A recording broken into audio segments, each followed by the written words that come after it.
Kia ora and good morning. Welcome to day 2 of the Oceania Championships here at the Wero Whitewater Park in South Auckland. You're tuning into the Sky Next coverage as we get into an exciting day of racing ahead of us. Today we're going to see the crowns awarded to the men's C1, that's the men's canoe, and of course the women's K1, the women's kayak, very shortly as we kick off in a few moments with the semi-final action. Yesterday we saw athletes race it out for these elusive spots, and today we'll see them go even harder to secure one of those top 10 final berths, and those finals will be raced later on this afternoon.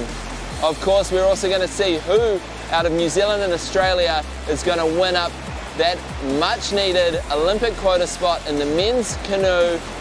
Right now we've got 3 Australians sitting 1, 2, 3, but that's not to say young Jack Egan or New Zealand's Ben Gibb are going to be out there to take it to the Australians and hopefully win that spot for New Zealand. So stay tuned, we've got some exciting racing ahead of us and we look forward to sharing it through the Sky Next platform. Welcome back to the Sky Next coverage of this event, and I'm going to give you the quick course walk for the semi-final that's going to take place in just a few moments time. We're here at the Wero Whitewater Park and it is a massive course that's been set by the course designers Campbell Walsh and Julian Bilal. New Zealand and Australia teaming up to make this fair for the Oceania Championship. The first move comes straight out of the start with the gate 1, 2, 3 combo. You can see here the guys are going to be using everything they can to get under gate 1 on the right hand side, through 2, and then pick up this wave down there to surf back across into gate 3.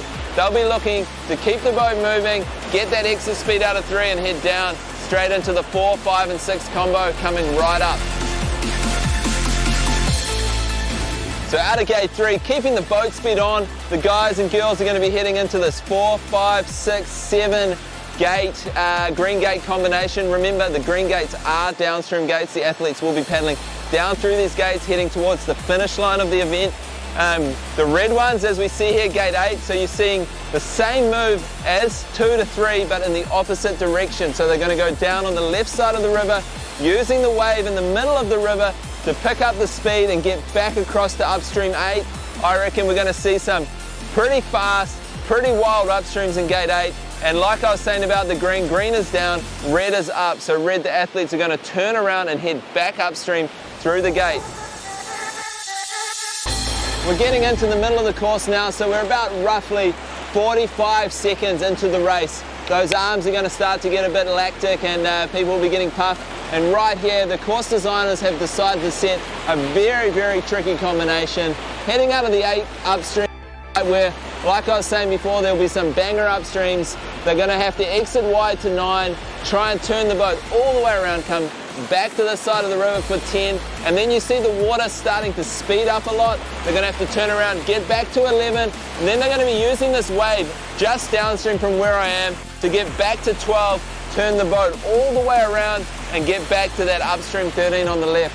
So these kind of moves, we're going to see a lot of different ways to execute this combination. We're going to see people go direct where the boat stays down the river the whole way, and we'll also see some things we call spins where the athletes will actually spin the boat the entire way around to make sure they can get the gates before they hit. Remembering that a missed gate is also 50 seconds penalty. So 14 is an upstream on the right hand side, another banger upstream, quite a characteristic we've seen of this course. Tight exit, gate 15, gate 16, gate 17, gate 18 and gate 19, all downstreams in what we call a staggered position, so they're slightly offset.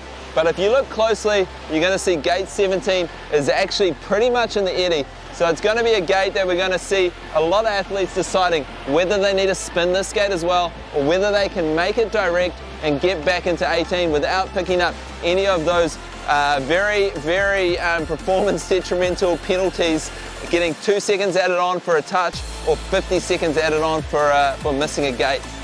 Then we're moving in another amazing upstream here, gate 20. You can see very flat eddy. We're going to see a lot of the athletes going for sweep upstreams where they're just going to be looking to get their head in the gate and not really slip in too much.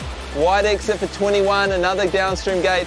back to 22, and you're going to see here, wide exit, the boat will start to slide left. The guys and girls are going to have to work hard to get back to 22 in order to get a nice clean jump off the bottom drop. The crux move of the course is getting the boat speed and keeping it dry through this part of the course and lining up gate 23. That clean jump, that dry move just means that the boat carries so much more speed into 23. Speed in equals speed out, and that speed will transition all the way through, down 24, down 25, and on to the finish. My predictions are we're going to be seeing about 100 second run from our top men, maybe 106, 107 from our top female athletes. It's going to be longer than it was in the qualifications. It's definitely a lot more physical. It's a lot harder, so we'll be seeing a lot more blowouts. Stay tuned.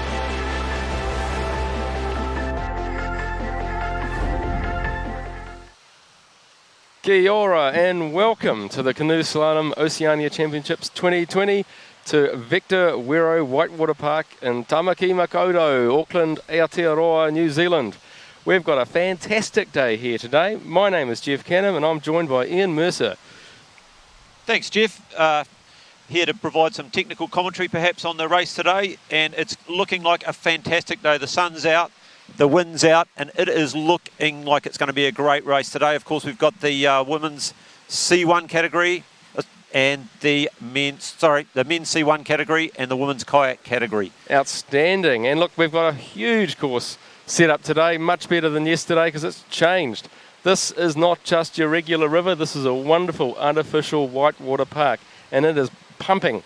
There's a whole bunch of spectators here. We're getting set up. We're about to race, and we're going straight into semi-finals and finals, Ian.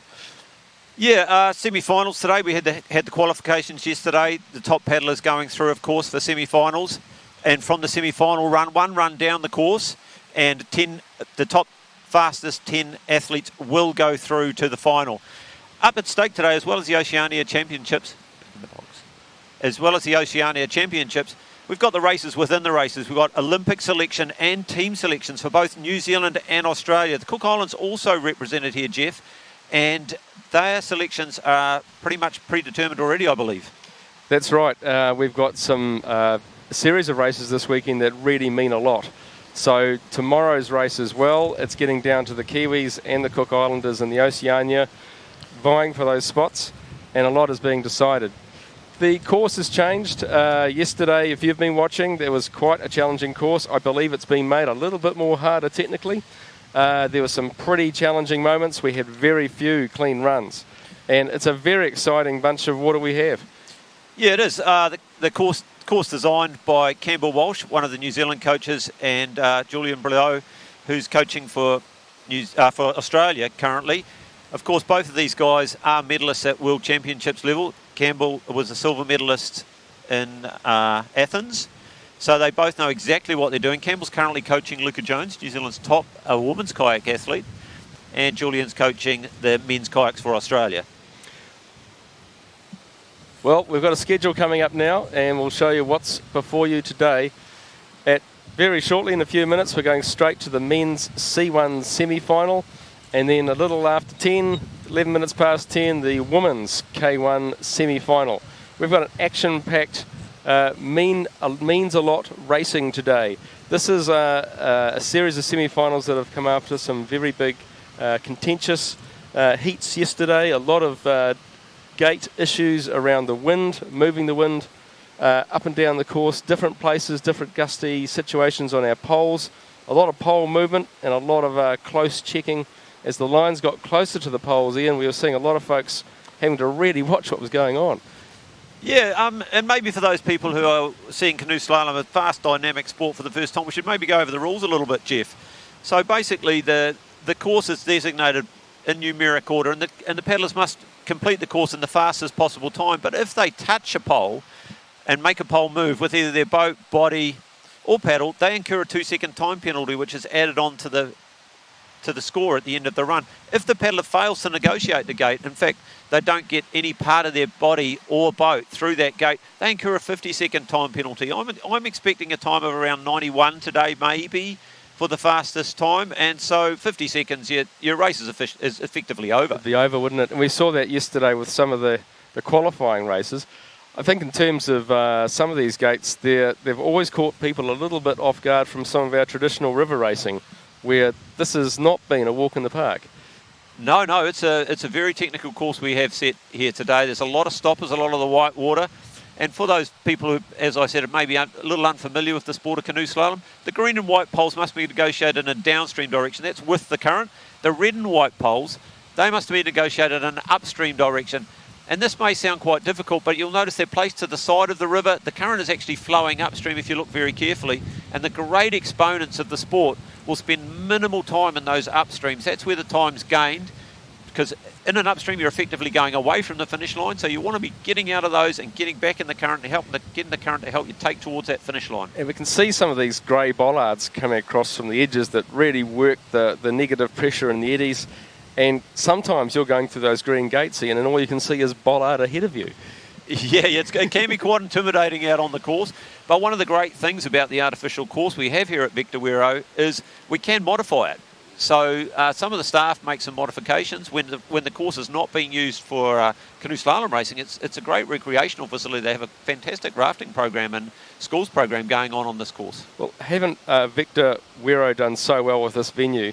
I mean, we've got a lot of people in support, though, with Grassroots Trust, High Performance Sport New Zealand and Sport New Zealand really coming behind now, which is what is a real New Zealand mainstream sport, more and more being played right around the country.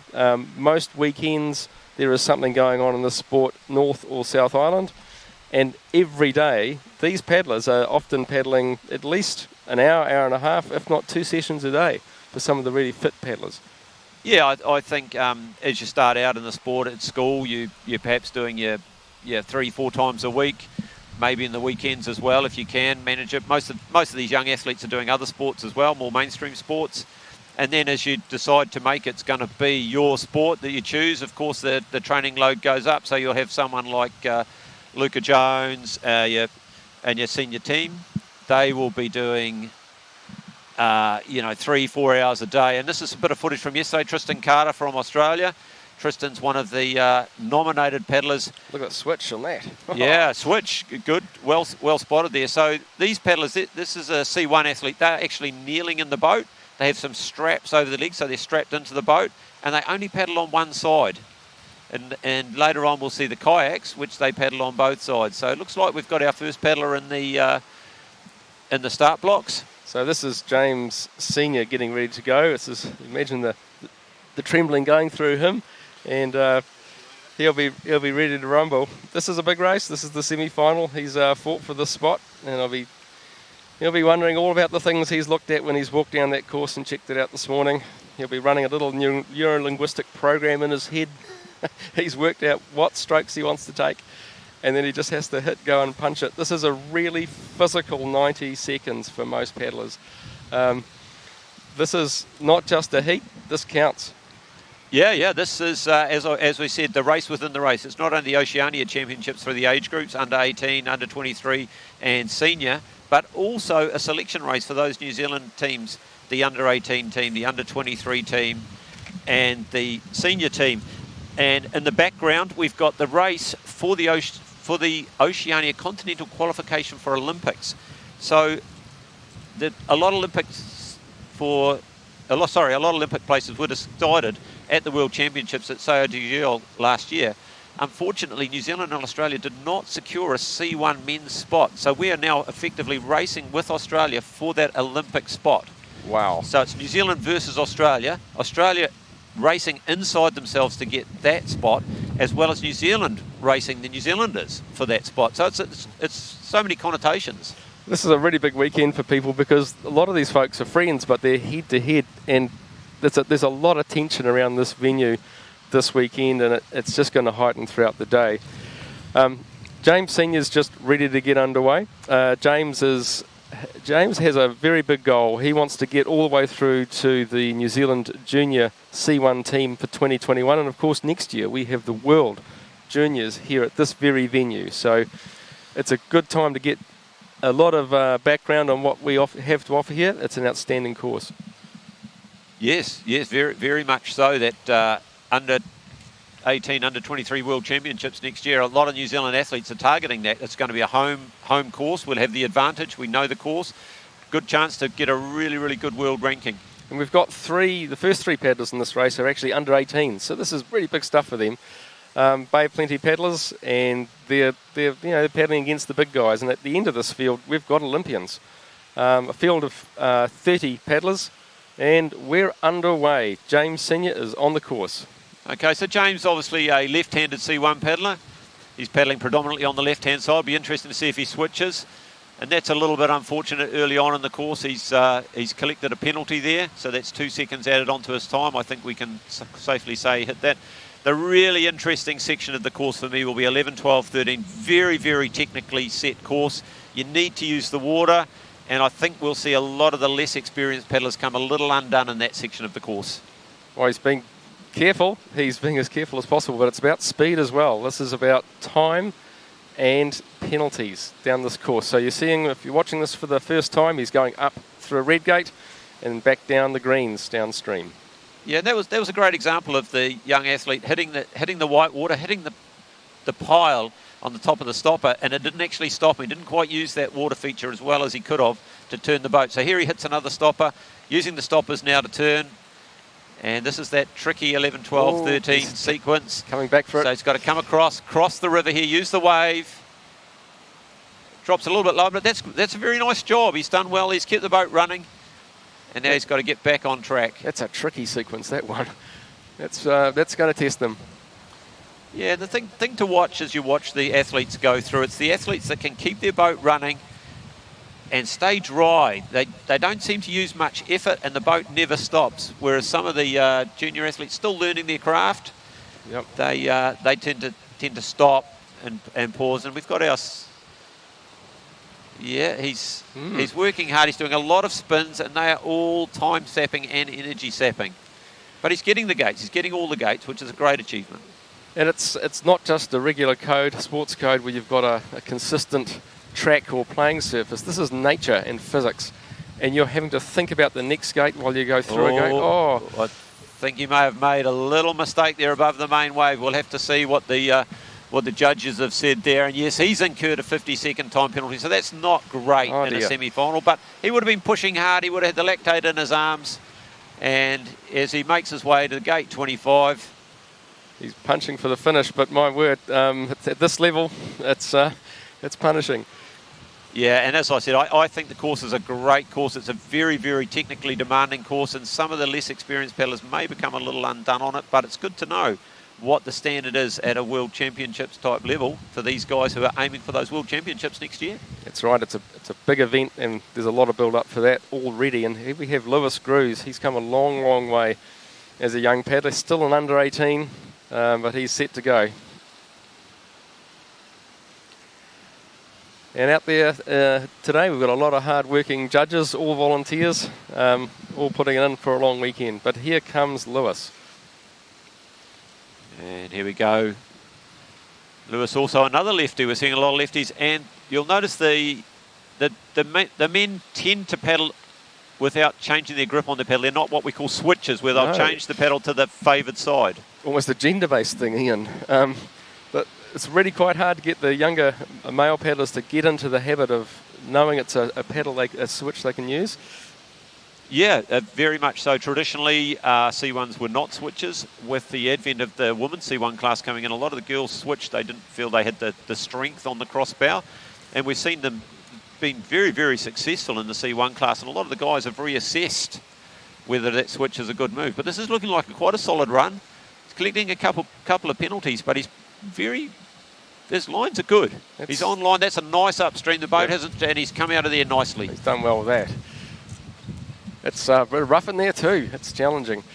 Yeah, you want to keep that boat dry through there, Jeff, if you can. Keep the waves off the bow. The waves will slow you down. They'll push you around. And he's really starting to track well. He's got a good feel in this bottom part of the course. The boat's tracking well. Yep, he's keeping the bow where it should be, going into that line.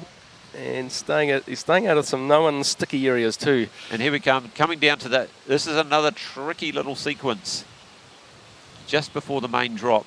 Into the upstream, chance to reassess, get yourself back on line if you've dropped your line. Yep.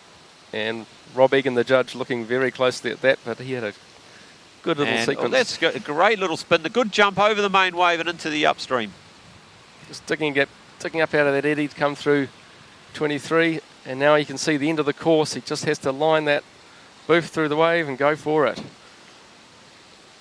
Digging in, they're hurting now, but there's a long way actually from 25 to the finish. They've got to maximise that.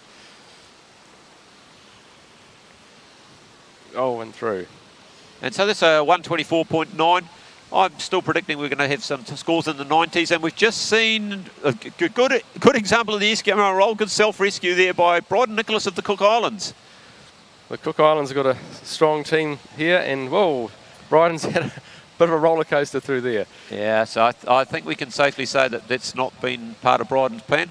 Of course, Bryden was an Olympian in Rio. He was paddling in the kayak class at that stage and was having a great run at Rio, and unfortunately didn't quite make that finals cut. But he was paddling extremely well at that time. We were doing a lot of Cook Islands general knowledge yesterday, and we've had some information come back around how many islands there are in the Cook Islands, which everyone should know because there's 15 stars on the flag and 15 islands. So we've had some good discussions around getting to know all the places our paddlers come from a lot better. Yeah, so we see Bryden starting to come into the main wave. He'll be probably pretty disappointed with this run. He's a great paddler, very good on the whitewater. He may have had a technical issue with his equipment, I'm thinking, the way he's paddling. As I said before, the paddlers are strapped, and if you lose those straps, then you can't really control the boat. You can't control the edges and things. So Bryden may have had a technical issue out there. Yeah, the Velcro might have lifted off the floor of that kayak where he's kneeling underneath. If you're not familiar with it, that's the main difference. I'm going to have another paddler on the course now, Cole Anderson. You see the wind giving those poles a bit of a wobble. Yeah, I think the wind could perhaps play a factor, but the poles here are pretty well weighted, and we're not seeing a huge amount of movement at this stage. But it will be interesting perhaps later in the day if the wind does get up.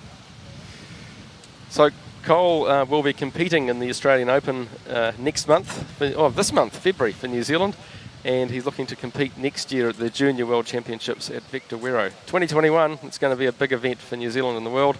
We're going to love to have you here. You're very welcome. Cole's doing well. He had a good day yesterday. Yeah, well, I mean, qualifying in this field to make that semi-final cut, that's great. And Cole's, he's part of the Canoe Slalom Bay of Plenty squad, isn't he? That's right. Part of the Anderson family, very talented. And both him and his brother Finn are ready to distinguish themselves. I'm finding them very technical. I think these two boys have really done well with matching the fitness. And remembering, these are still young guys. Cole's in the Open. He's just looking to get up from that eddy to 23. Turning for home. Yeah, that was a good example there. He got right to the gate line and said, I'm going back straight towards the finish line, turned nice and tight. Most of these elite paddlers will be keeping about 3-4 centimetres away from the poles. They have that amount of control, and they know that they can cut those things as fine as they can. Every centimetre saves a microsecond, and at the end it all adds up. Well, that's right, Ian. In the semis, it's not about having another go at it in a way. You've really got to make sure those lines are tighter and tighter. Yesterday we saw a lot of people gathering some good time advantage by getting some tighter lines, a little bit more assertiveness with the course. You've got to own this. You've got to Miki mai waka. Get the hard mahi in and get the rewards, I always say. And we've got Sean Higgins in the start block. Now, Sean's former New Zealand team member. He's retired now from serious competition, but still likes to come and keep everybody on his toes. He'll be good to watch. He's still got a great amount of whitewater skills, and he actually works at the Victor Wero White Water Park, so still wearing his old New Zealand CAG. Yep, no stranger to this venue, and very fit, powerful paddler. Always a good watch for Sean. He knows what to do here. And yeah, Sean comes from a great family of paddlers. And a lot of people in our sport are family, and that's a great exhibition of an upstream. He just drove that paddle forward, feathered it, and he's taken the wide line to stay off those stoppers and This is a good example of the boat tracking and staying moving. He's using the water features really well, using his experience. Look at that, use that stopper to get across nice and high. That's the best we've seen that done so far today. He's using his balance in the boat really well. Getting a lot of boat surface on the water as much as possible for speed. Just swinging well. And here's the tricky moves. Got to use the stopper, got to kill a bit of speed. And did he get through there, Jeff? Hard to see. Yeah, he got through there. And now he's, this is a lovely cross. Good control there. Yep. Little masterclass from Sean. Well done. Sean's looking good. I think he'll be our new race leader if he can keep this together. To watch those split times and just, oh, yep, good drop into there and not a bad line, straight into the flow. Nice work. Set himself up very well for 15, 16. Oh, little touch on 16. Yeah, I think we're starting to see a bit of fatigue creep in. Sean was actually a junior kayak champion as well in his day before he switched to C1. So at schoolboy level, he was a junior kayak champion. And then he switched to C1. Oh, good move. Yep. And he's set up for the drop. Handles that well. Bale got a bit of a kick on him, but he's going in good. Different line than everyone else.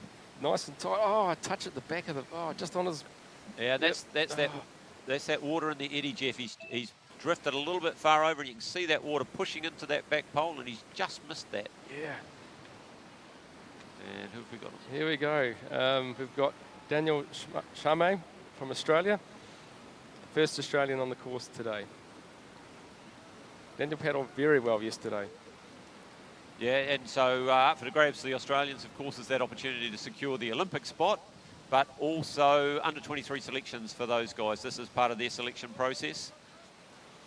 Well, big showing from the internationals this summer. We've had the Swiss team practicing in New Zealand over summer. They've invested that time. And it's just a thrill to be able to host the Australians.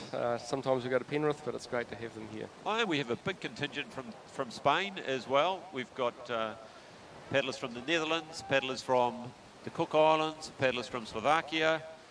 Slovenia, US and Canada. Yeah, so good field for Oceania, champs. Outstanding. There's a great camaraderie here, but everyone's got their game face on today, that's for sure. Yeah, and how's Daniel going? He's looking pretty good. Great to see. All the paddlers get to choose their boats have design constraints on them, but the colours you can choose yourself, and it's great to see what people can come up with. So it's a fixed weight, isn't it, Ian? Yes, it's a fixed weight, a fixed length, and a fixed diameter width. Sorry, for all the classes of boats. Good tight line there. Well done. Yeah, yeah. But you can choose your own colours.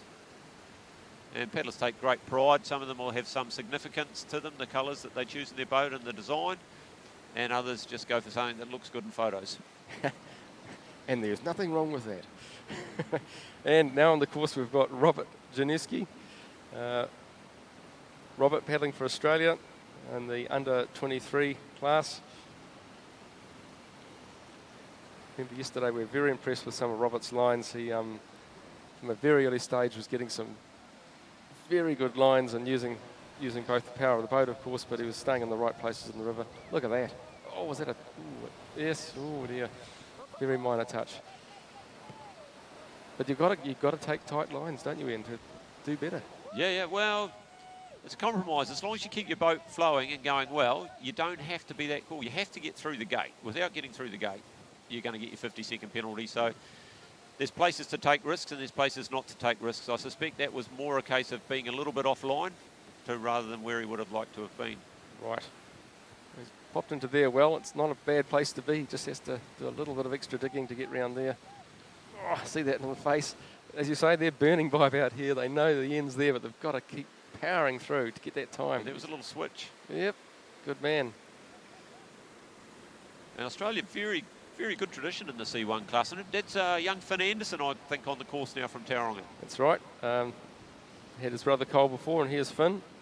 Oh, but yep. And Finn's accomplished in both categories. He paddles both C1 and K1 very well. Yeah, well, yesterday he had the three goes at this and in different classes of boat. Very fit young man. It's tough out there. That is a tough sequence of gates there. And we just saw the pause as Finn missed it. Oh, here we go. Oh, no, he's over. Can he bring it back? He's going to dig it up. Can he do it?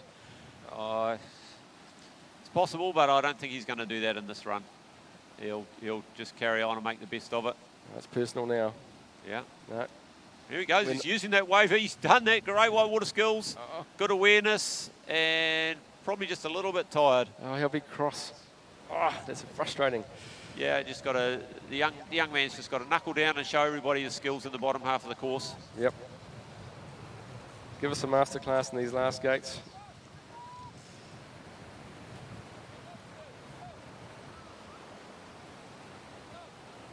He came back from that well. My goodness, he gave that a go. He wanted to get back up there and take those gates. Oh, no athlete likes to have a 50 on their scorecard. No. Well done, Finn. Look at that. So Finn has already quite a distinguished background. He's already had some international results. We've seen Finn competing in Barcelona in the 2018 Youth Olympic Games qualification event in Barcelona. He finished second in the canoe obstacle course, securing a place for C1 for New Zealand, and completed the Youth Olympics in Buenos Aires, winning a silver medal in canoe slalom, obstacle slalom. Yeah, and I'll just have a quick flick through the early results. And Lewis Cruz. Lewis Cruz is our early race leader, the young 18-year-old. He's followed by, these are provisional results, he's followed by Sean Higgins and then Cole Anderson. Aidan Cassidy. So the early results are looking good for some of the young guys. Outstanding with James Sutterby on course. James, very tall, powerful athlete. Uses that long reach in the C1. Saw a lot of balance from James yesterday. And, you know, he's an under 18, so he's still a young paddler learning all his skills. Oh, here's the upstream 20, and he's about to move into that final drop move. Time to be made here for James. Good, nice early turn. Drives back nicely. Oh, he's done that direct well. And look at the line into the up, Jeff. Outstanding. Oh, he had the right line, all right. Just needs to come back out of that negative energy, out of that eddy line and back into the wave. Yeah, unfortunately just missed that stroke to drive the bow down into the eddy, but, and that's a little careless. He'll be very disappointed with that. And the switch there could get people through 24 and 25 perhaps. Just that river's drawing people across. Yeah, the course is, and that's Oliver Pushner on the course. And this is a paddler I like to see. Look at that lovely spin. Just a little out on his timing on the cross back, using that whitewater, using that hole to push and hold himself up the river. He's gone very wide there. Very wide. That's different than anybody, but yeah. That's a nice line. He's obviously discussed that with somebody, and he stayed dry through there, and he's going for the high arc out. Well, that right-hand side's really paid off for him. Yeah, Oliver's looking like he's stringing together something quite good. So Oliver Puchner's also had some early international representation for New Zealand, so he's a key paddler. Oh, careless. Ooh. And there's the switch, a lovely switch. And look at the line in, and there a lot of paddlers getting caught on that start of the eddy. Yes, just that line. Oliver's a K1 and a C1 paddler, so he's very proficient. And he's doing that 24, 25. Just the current wants to drag them over into a pole. There's a few penalties being picked up there, something I need to watch. But he's really digging into the finish. Right now we have 116. We've got Charlie Bell. Hello, Charlie Bell. We didn't see you yesterday. He's on the course. Charlie really digging up to that uphill gate. Powerful paddler. Charlie's relocated to Auckland to master this course. Changed his life to make this a part of what he does. Yeah, I'm just looking at it. We've had a change in the leaderboard now. We've got the young Australian, Robert Jawalski, has taken the lead. Oliver Pushner's pushed himself up into second place, pushing Lewis Cruz down into third position. The provisional results still, we still haven't finished the class. Those penalties, they may be questioning some of those penalties. We haven't seen a clean run yet, so the course is definitely very demanding. Charlie's really battled with that combination of 12, 13. But a good line on 14. Yeah, I think we'll see, we all see these under 18, under 23 athletes. It's pretty hard. They want to manage sport, often a lot of study, moving away from home to go to university or take their apprenticeships. And it's quite hard, the whole balance. And sometimes the athletes can get quite tired. Well, here we have Jack Egan, and he's not a bad line on 3 at all. As you say, we're looking for a paddler to have a clean run on this. Some very challenging gates coming up. Well, Jack's actually one of the nominated paddlers for New Zealand to attempt to secure that Olympic spot. And so there's a lot riding on this for Jack. There's a team position, there's an Oceania Championships, and the possibility of securing an Olympic spot. And he is really flying down the course. He is humming, and He's good clean stuff. He's a great paddler to watch, Jack. He's very nimble on the water, and he's like very the light way on the water, and he's done that well. Goes Yeah. to the switch. He's very 12, much in the 13, zone. he owned that. 12, 13, outstanding. I think we're still going to see someone do that direct, Jeff. Yeah. The spin's a little conservative, and maybe we won't see it until the finals, but I'm thinking direct's going to be the way that's going to be done. You look at the concentration. We've got a great high resolution angle on Jack Egan's face, and he is focused. Look at the work. I don't want to put the commentator's mocker on him, but he's looking very, very solid in the water. Good line on 20. So this is the first of our athletes who are vying for that Olympic spot. New Zealand's allowed to nominate 3, and Australia's... And look at that, that's line. fantastic line. That's a bit of time spent on the course here. So New Zealand, as I said, New Zealand's allowed to nominate 3 athletes. Australia's nominated 3 athletes. It's head-to-head. Look at Jack Egan go. He's digging it into the end. He is not stopping till the end, the very end.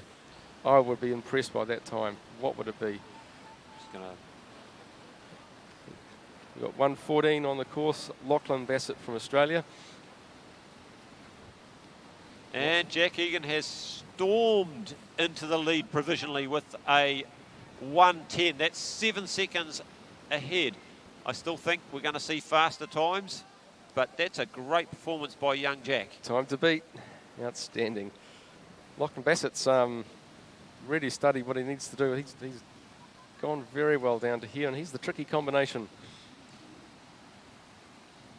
Yeah, Australia's sent over a big contingent of C1 paddlers and kayaks as well, but Australia has a very, very proud tradition in the C1 class. They had, of course, Robin Bell, Olympic medalist, and then they had Justin Bucock, junior world champion, and Robin Bell has won many races, so they've had that pedigree. They've Kynan Maley. Well, Lachlan's doing very well here. He looks very comfortable. He's got plenty of energy left too. He's got plenty in the tank for the end of that course. Good stuff, set up well. Oh, yep, change over, ready for the drop. Oh, a little bit sticky there, not to dig out of there and get back into that line. Coming up a little bit low up through the eddy, but that's okay. Turning for home now. Just got to power through that river, wants to drag you over, but he is digging. Ooh, yep, well done. And now we have on the course Ethan Hodson, one of the Australian seniors. Ethan was in the Australian team for a number of years, had a bit of a retirement, he's made a bit of a comeback, and he's really pushing hard to make that Australian team.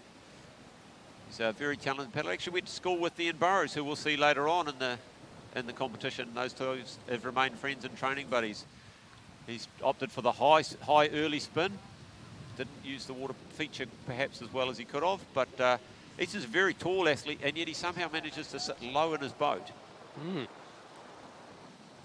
So to our viewers, these people are on their knees.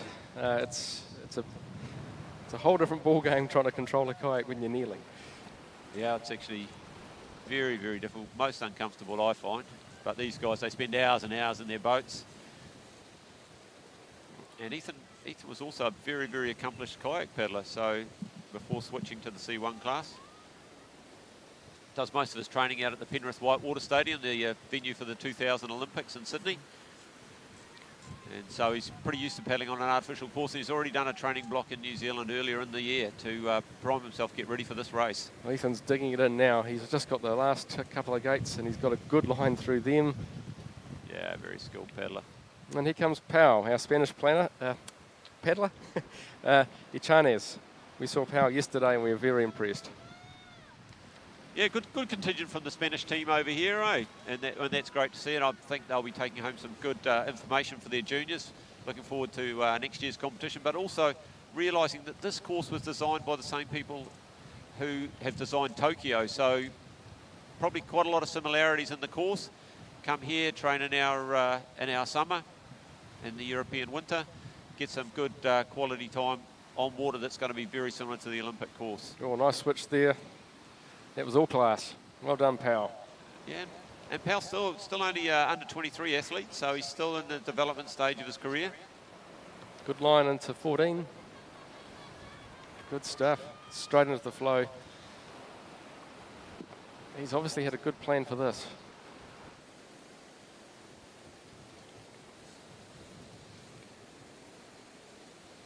So this is New Zealand's only artificial whitewater course. But as Ian's saying, it's modelled on the same people as have done Tokyo. It's a very nice venue. It's got a lot of open space around it. And here comes Patrick Washer on your screens now. And Patrick's a great paddler to watch on the water. He's very floaty and very fast, nimble. And sprightly is how I like to describe Patrick. And he's our second athlete nominated to compete for that Olympic spot. He'll be also aiming for a spot in the New Zealand senior team. Patrick's coming back from quite a serious shoulder injury last year, and he's made quite the recovery. It's great to see him here. Yeah, Patrick's injury was of such an extent that he had to withdraw from the team, was unable to compete at the World Championships, which was probably pretty gutting for him, but looks like he's come back pretty well. He's followed his rehab instructions, and look at this. Did he pull that off? Yes. Fantastic. Oh, that was all class. And look at, just caught an edge there. Was unable to get the right edge down and get the boat driving to the right-hand side of the river, but he's recovered well. No crisis, but yeah, that would have been a bit of a heartbeat. He's just pausing now, lining himself up. Drops right under. Just remembering, you've only really got to get your head and part of the boat under that pole, so you don't have to go right around in those upstreams, and we'll see the sweep-ups come to the fore a little bit more in the kayak class than the C1 class. Yep. Well, Patrick's been on our national team for several years now. Studies at Waikato and trains here at Wero, Victor Wero Whitewater Park. So it's a quick drive south up to here for that. Well done. It manages that way very well. Into the drop now. Just needs and he's coming down. We've still got Jack Egan holding on as the slimmest of lead, half a second ahead of Ethan Hodson, Lachlan Bassett, rounding out our top three now. So we've had some changes, and I think we'll start to see a lot of changes now as we get into the better part of the field. Remembering that the race is seeded based on the results from the heats, and so our fastest paddler, Anda Elazeki. We've got we've got Kaylin Bassett on the course now. Kaylin Bassett. From Australia. So that, as you say, the second half of this field will be really looking to chase down that time, that marker set by Jack Egan. And it's going to be about clean runs too, isn't it? Well, 2 seconds, it's hard to make up 2 seconds on a course. Staying away from the poles is going to be great. So this is obviously a Bassett thing. There's probably a bit of rivalry there between Lachlan, who went a little earlier, and Kaylin, the two Australians. He's gone nice, perhaps a little wide out of there. Of course, the shortest distance between 2 points is a straight line, but with all the white water features, you've got to use the water as best you can as well. So sometimes the paddlers will go a little bit wider than taking a direct line. But I think that may have been a little bit wider than he needed to do. He's just dropped a little bit into that eddy there, but Kaylin's looking very comfortable though. He's got good plan rolling out. Here we have Ben Gibb now, leaving bib 109. Ben Gibb on the course. Ben's another one of our New Zealand paddlers vying for an Olympic spot. And I've seen Ben out on the course recently, and he has been training up a storm. He paddles extremely well on Wero. Very, very powerful athlete, very focused. Has a world ranking of only 95, which probably isn't quite doing justice to Ben's ability. But he's our third athlete nominated for our Olympic selection race versus Australia and the Cook Islands, of course. Oh, just a touch there at the back. Ben's tracking very nicely. A lot of power across the 13. Yeah, Ben's not switching, and he's not going to be worried about any of these whitewater features. He trains here all the time. He made the shift to Auckland early, and he's very, very familiar with the course, very comfortable. Had a great result here at the Oceania Champs 2 years ago. He'll be looking to emulate that. Well, it's the experience as well, isn't it, as you're saying, Ian? And he made the move as soon as Victor Wero opened up. And this is his home course.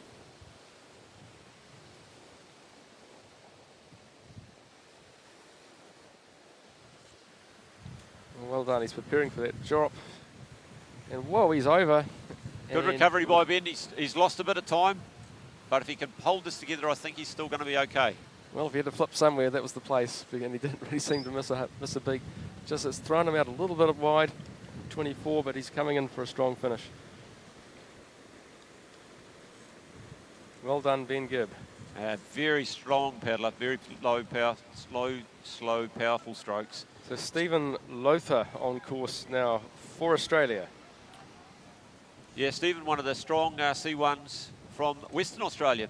Hard to believe that up there in the drylands they produce some very, very good slalom athletes, but when it rains apparently they have some rivers and they have some great flat water facilities. So young Stephen, part of that strong squad. And he's battle through 12 and 13. Yeah, he's lost a bit of time there. We couldn't help before but sort of musing about the differences between Australia and New Zealand, as Australians and New Zealanders tend to do it at times. Oh, and Stevens hit the bollard there. That's just the nose. Yep. That's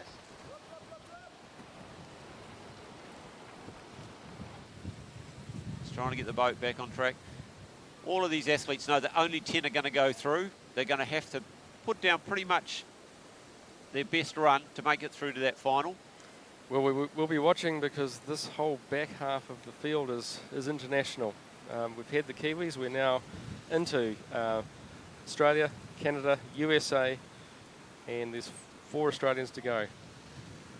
Stephen's doing quite a good recovery though from that line. Got his boat back facing the right way, and he's really dug it out well.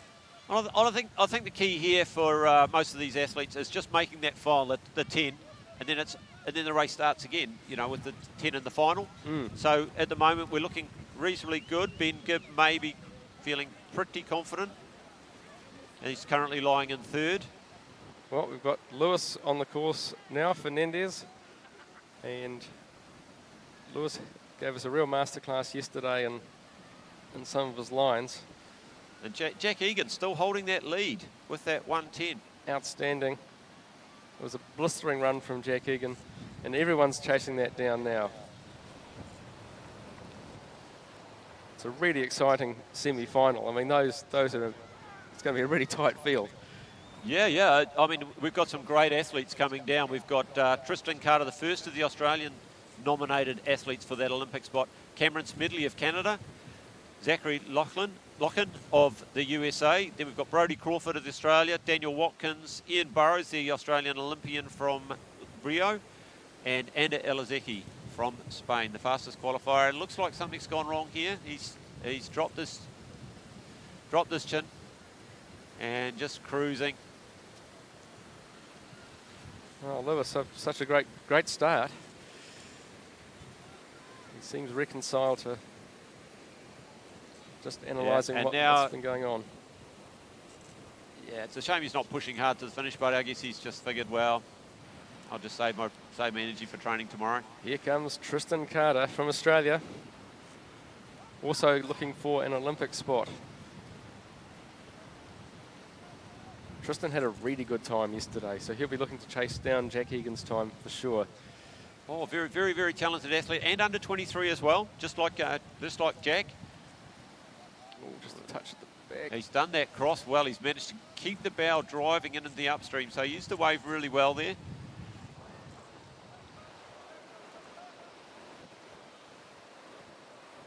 And Tristan, he certainly looks like he spent a bit of time in the gym this last season. He's put on a bit of muscle from when he was a junior. Yep, there's some horsepower going down the river.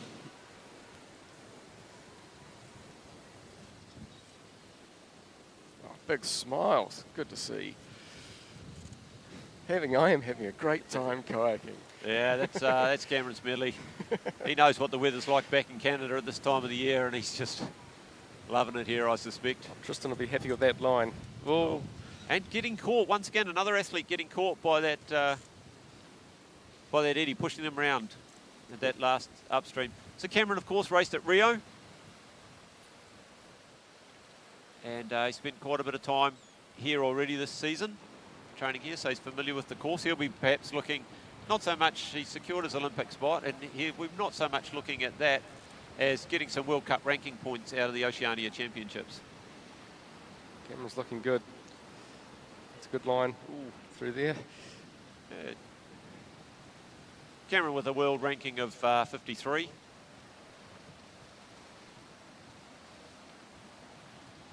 $12.13, just a little bit of extra energy to get across there.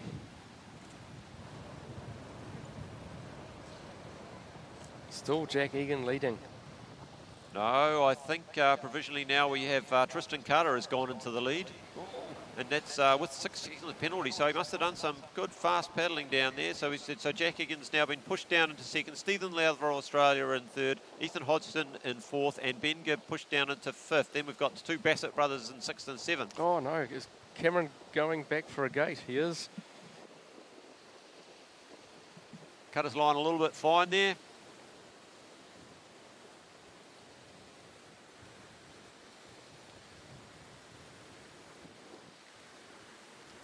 That's what you need to do. You need to go back for those gates because it's 50 seconds if you don't, as a penalty. Yeah, and one thing about canoe slalom, it's a time trial. You can't always see what the other athletes have done in front of you or behind you, so you've got to make the best of what you've got on the course because your competitors may have had the same problem. Exactly. And once you're on the course, you're on. And here comes Zachary Locken from the United States. Oh, fantastic hook into the wave there. Used that whitewater pile to the maximum advantage. That's good skills.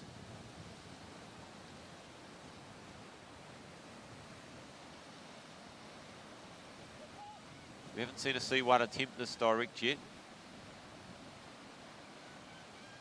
Well, there we go. Punt off the wall. So the punt's the stroke where the paddlers use the feature of the wall. Just push off the wall. They can't squeeze a stroke in. Very much a skill developed with artificial courses. Right, and a good line out of there too. So Ian, they can use the course. They can pivot off a feature. Yeah, you can. I mean, the walls are there. You can push off them. If you can drive down the paddle shaft, you can get a really good lift. And a punt is a skill a lot of paddlers will be practicing and training, especially on some of the eddies here. They're quite skinny, quite narrow. And if you can get on that wall and use a punt, why not? And that's a really good line. Just a bit of extra effort just to get that non-contact exit right. But yeah, if you can use a punt, that's a little bit different. Oh, turning around for that, wants a better line. The river was pushing him out. It's quite a bit of current there. So that's a trade-off. Hit the pole, take 2 seconds, or maybe do a spin and take a second. So he saved himself a second there, and he's pushing hard to the line. Jeepers. Well done, Zachary Locken. Like, yeah. Where are we seeing? So Cameron Smedley's pushed himself up into 5th position. And on the course now we've got Brodie Crawford, another one of those strong Australians. And he is also another WA boy. So part of that Western Australian contingent. This is, as we've said many times, a selection race for the Australian team. That's why we have such a strong field of Australians here. And a lot of similarities with Penrith, Ian? Penrith, I would say was more the first generation of artificial courses. It's designed, I think it opened in 1998, and it was used for the 2000 Olympics. A lot more flowy, a lot less features. The courses now tend to be a lot more stoppers, a lot more whitewater, and physically a bit more demanding. But sport's evolved, and the courses have got shorter and more compact and a bit more spectacular for those people watching it at home. And we've got to admit, we're seeing some great displays of paddling today. Well, Brodie had a very good run there. Just switching for digging out to the finish on the course. Now we've got Daniel Watkins, also from Australia, Yeah, Daniel's one of their nominated Olympic challengers, and Daniel is incredibly fast. It's either all on or all off with Daniel. It's like someone switches a switch. If the run goes well, he'll be incredibly fast, and if it doesn't, well... Well, we're watching a paddler with a world ranking of 40, ranked 40 in the world. And the next two paddlers are ranked even higher than that. Yeah, Daniel made a few finals this year, though. Look at this, and he's gone for the direct move. No, he hasn't. He kind of did. He went for a little back surf there. Nice conservative approach. He did that very well, actually. It's quite tricky there. You can catch a tail in the eddy on the other side, and he's lost the rail and just managed to hold that with some good core strength. Jeepers. Well done. And actually all the paddlers are heading out the left-hand side after 12:13, apart from Oliver Puckner, who took the right-hand side, and we'll just keep that a secret because it's such a good side to go. Yeah, we'll see. Yep. Daniel's lighting himself up for the next, good angle on the two gates for the drop, down to 23. There really are no secrets out there. Because coaches are constantly giving feedback. We've got the coverage we're providing gets given to all of the coaches. And we've got Ian Burrows on the course now. Now, Ian, no stranger to coming to New Zealand. He's been here many, many times. Started out as a young junior, coming his first trip was to New Zealand as a junior. He loves New Zealand, loves paddling here. Paddled extremely well in Rio, and he'll be wanting to get a second shot at the Olympics. That's the significance of this race, people, is that it comes down to how well this is a spot for him for the Olympics. So now we've had a few changes on the leaderboard now. We've got Dan Watkins has jumped into the lead with a 104. We've got Brodie Crawford of Australia, Tristan Carter, Zach Locken of the USA, and Jack Egan, still the top New Zealander, in 5th position. Ben Gibbs sitting right on the cusp. He's in 9th position. Top 10 going through to the final. Very, very tense time for Ben. Well, Ian Burrows is ranked 36th in the world, and he's getting a good run. Yeah, Ian's very experienced. He's been in these positions before. He knows what he has to do. I don't think we'll see him crack under the mental pressure. And, he's got all the experience. He's paddled whitewater for a very long time. He's not going to... I wouldn't think he'd make any mistakes. And we had a great interview with Ian yesterday with Mike Dawson, so he's a great leader for the other paddlers. Nice drop into there, well, getting his weight over. Good line. And Ian's sister was actually a very accomplished paddler as well. She's got a World Championships medal in the C1 class in the Australian women's C1 team. And a big dig in for the finish. Now we have the final paddler of the men's canoe singles C1, Ander Elisegi from Spain. And he's our top ranked paddler in this field. He has an ICF ranking of 18. And he's a very, very good paddler. Nice and smooth to watch. Look at that, just using the water brilliantly. Ian Burrows has now taken the lead provisionally. So it's now Ian Burrows, Dan Watkins, Brodie Crawford, Tristan Carter, Zach Locken, Jack Egan is down in 6th place. Stephen Lowther, Ethan Hodgson, Cameron Smedley sitting in that 9th position. He'll be anxiously watching this run from Ander Elisegi. Ander just had to get the boat back online just before then, but he's navigated those okay. Like a bar of soap, a clean getaway from those gates. And dropping down, got to watch the bow of the boat into these bollards. It gets awfully close. No problem for Ander. No, and a good tip for those people unfamiliar with this water slalom is just watch the paddler's head or watch the boat. You don't have to worry what the paddle's doing so much. If the head's constantly moving towards the finish and doesn't stop, and the boat constantly moves smoothly, the paddlers are generally having a fast time. And like any sport, anybody that makes it look easy is probably doing a really good job. If they look like they're fighting it and throwing really hard, probably they are. Good guide. Yep.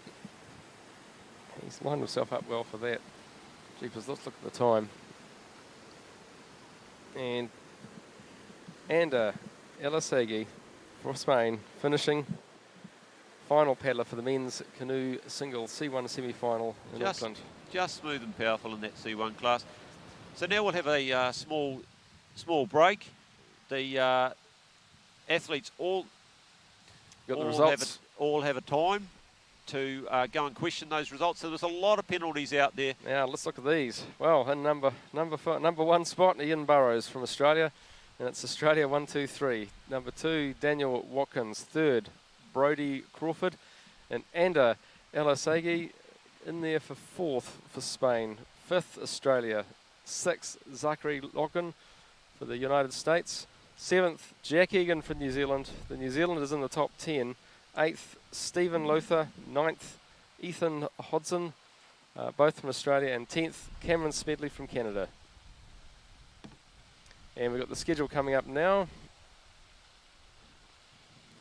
And stay with us. Well, you can have a break too, but come back, please, for the women's K1 semi-final at 10 past 10. Time to put the jug on. Yeah.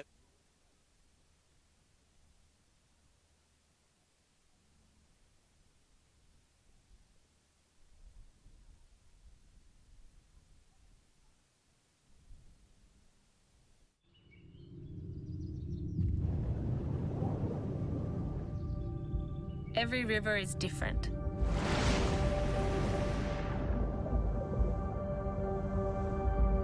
Every race is different. You can never be fully prepared for a course.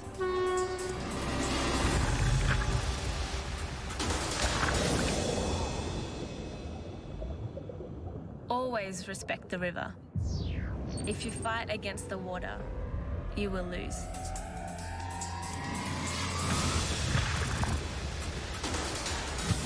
I compete for the time, but I race for the feeling. That sensation, the power.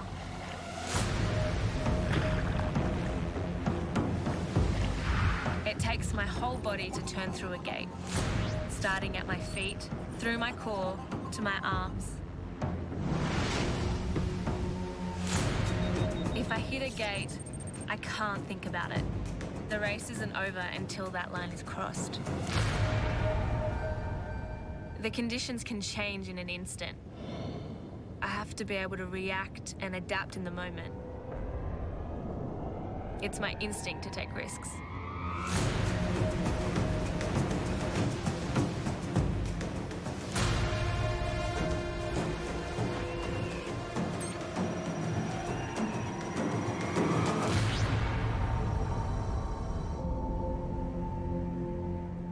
I'm always striving for that perfect run. I'll always chase that feeling.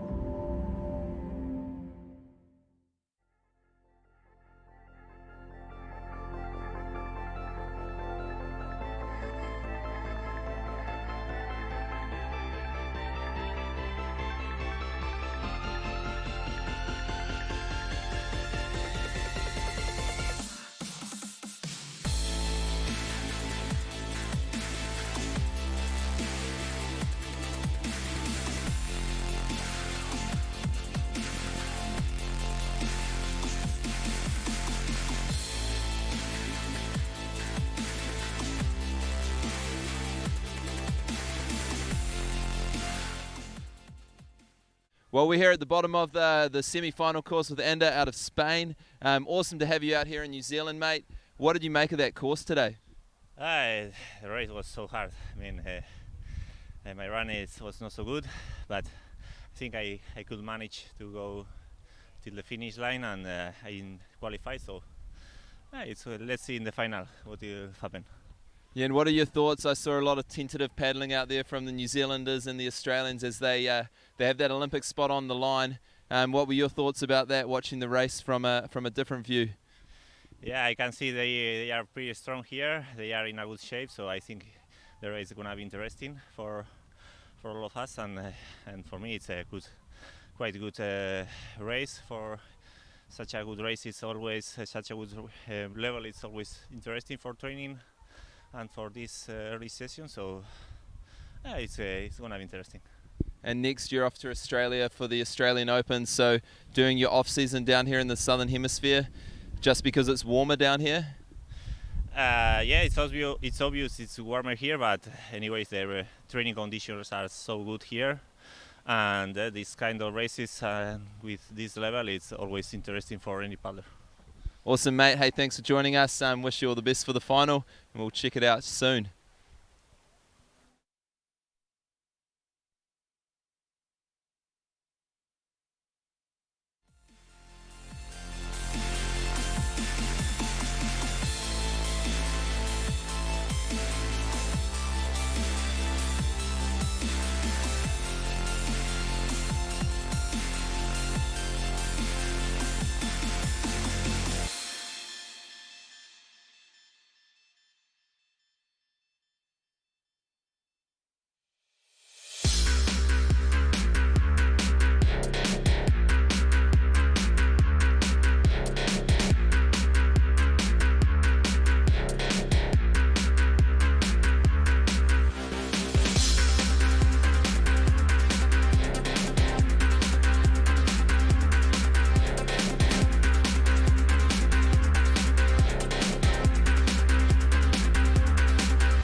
Welcome back. If you've just come back to us to the Canoe Slalom Oceania Championships 2020 in Tamaki Makaurau, Auckland, Aotearoa, New Zealand.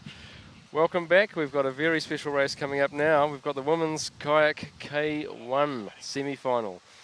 It's a beautiful day here today in South Auckland, New Zealand. We've got fantastic water. Nice day actually, nice and mild, not too searingly hot. And the kayakers are ready to go. Joined by Ian Mercer on commentary. Thanks, Jeff. So we've got the women's kayak semi-final. We've got first up in under 18, we've got Eva Romberg, and she is underway on the course. Yeah, we just had a great semi-final in the men's C1 class, and we're looking to see that emulated in the women's kayak class.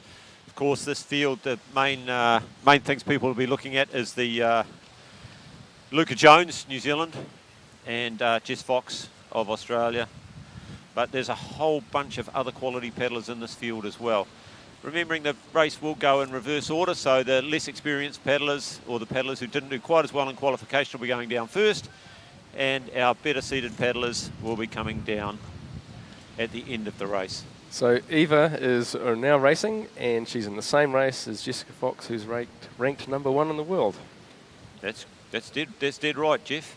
And this is very challenging for some of those young athletes. Challenging course. Eva's looking very confident. Yeah, and the same thing's up for grabs for the women's kayak as it was for the men's C1. We've got the under-18 team selections, the under-23 team selections, and senior team selections for New Zealand. We don't have riding on this event the Olympic qualifications quota because Luca Jones secured that for New Zealand at the World Championships last year. Yes, well done, Luca, and we're really looking forward to seeing her paddling in this race. It's going to be great. And Eva's just working across a really tough 12-13 combination. It's a real leveller. Luca spends a lot of time with the young paddlers. It's great to see the leaders supporting and giving encouragement to the young ones coming through. And it's a reminder that Eva's an under-18 paddler on this course. Yeah, it's great to see. You know, the girls may not have quite as much power as some of the guys out there, and they've got to think about it a little bit more and really use the water to the best of their abilities and really think about where they're going. Whereas guys can sometimes get a little bit carried away and use the muscle. And it's the combination, isn't it? Not just raw power, but the technical skills, and that comes, I guess, early if you don't have the 3 or 4 years in the gym first kind of thing. Yeah. And you get all the technique nice and early. Eva's done well here. She's just making sure she gets 21. Lining up. Going for a good angle for the drop gate on 23. Just has to get across quite a difficult bit of water here. Through the sticky. And up through 23. Well done, Eva. But we've got a wonderful race coming up for you. This is going to be an outstanding masterclass of some really good paddlers showing us what's involved for the Olympics this year. And of course, for a paddler like Eva, there's the World Juniors here that is something that she could focus on for next year here at Wero in 2021. And we've got Marnie Fortasek on the course now. Marnie, perhaps better known as a downriver paddler, was as highly ranked as I think number 9 in the world in downriver at one stage, and she's been always paddling slalom in the background, and now she's come out to have a bit of a go at the Victor Wero course here. She's still an active paddler. Well, the Victor Wero course has just been wonderful. I mean, paddlers like Marnie would have been for some years keeping people in the code, and we've been back at our rivers like the Kaituna, and she's really digging out of there for the drop into gate 23. Marnie was also a very successful sprint paddler, so multi-talented. Just finishing a run through gates 24 and 25, and then We're going back up to the course now. It's Holly Sheaf on the course. Holly Sheaf. And she's a young athlete that's made some great improvements in the last 12 months. Another under 18 who's probably be looking at the Worlds here at Victor at Wero for next year. But Holly's already had an international career, and let's see what she does with this tricky gate combination. Yeah, nice sweep in. A little bit tight on that pole. Lovely spin.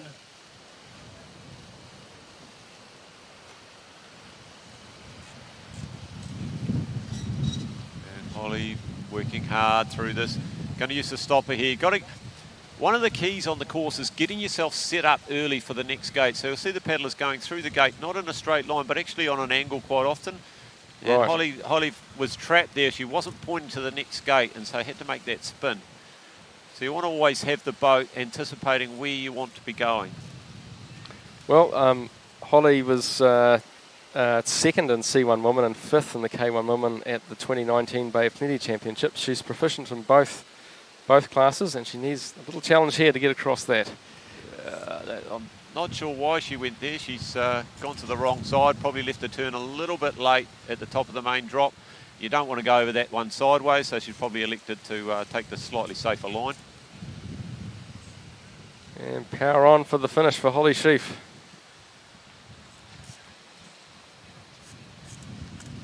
Well done, Holly. And how's our leaderboard looking in? Leaderboard, I'll bring that up in just a second, Jeff. And on the course now, we've got young Grace Dooney from the Hawke's Bay. And she's just one of those young paddlers from the Hawke's Bay that's come across. I think there's a few of them come across. They're getting coached by one of the senior paddlers from the Hawke's Bay and Jamie Wilson. Right, and these are all under 18 paddlers. These are the young ones coming through. Yeah, these are the future of our sport. And yeah. And Oh, so she's over, and she's, good save. What Good will save. she do? Okay, that's good work by Grace. And now she's stuck in that hole. She's going to use that to get across. Just got to dig out of there and get a line. Not a bad place to be, though, for the next gates.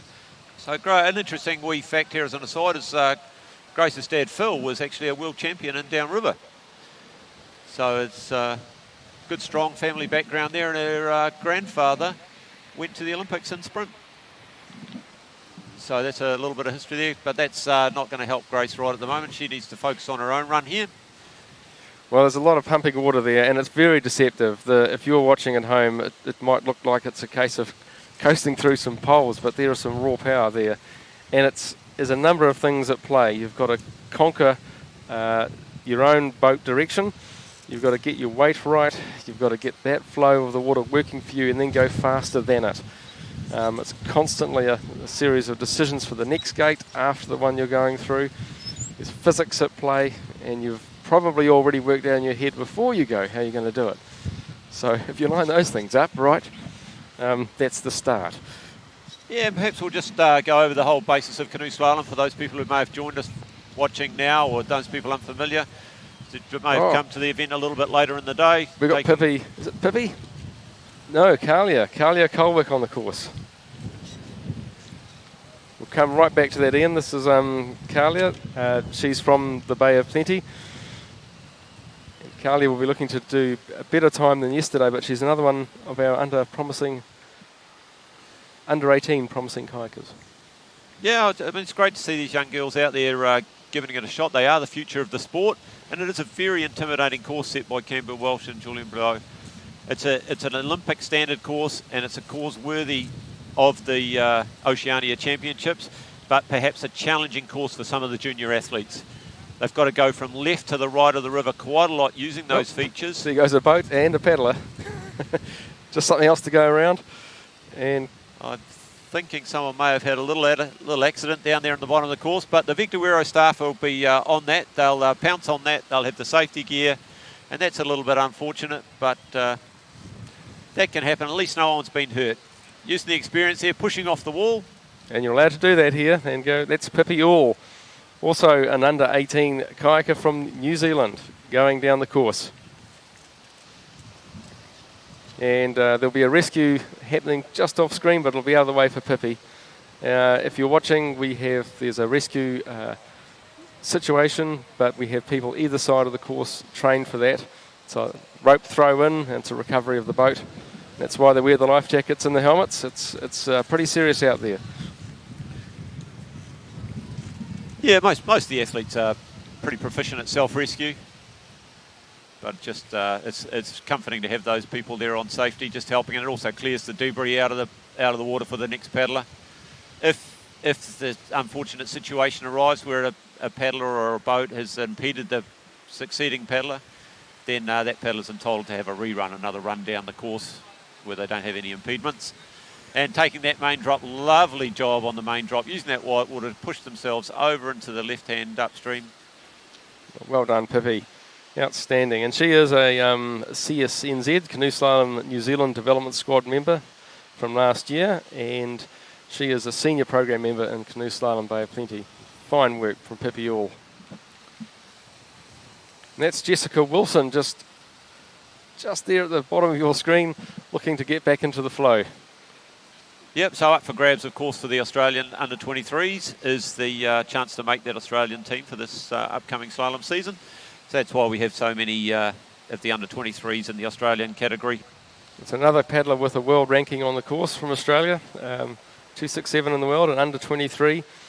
And she's looking to get that boat line sorted out for the next key bottom of the course. The second half is a real lever for people.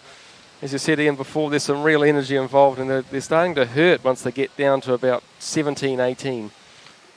Yeah, it's a little bit of management of energy. You've got to think of the amount of energy you're going to need to expend in the bottom part of the course. You can't go all hell for leather at the top of the course and then have nothing left in the bottom. You've got to pace yourself, but at the end of the day, you don't want to get to the bottom and go through the last gate and still have any petrol in the tank. It's a little bit of energy management there.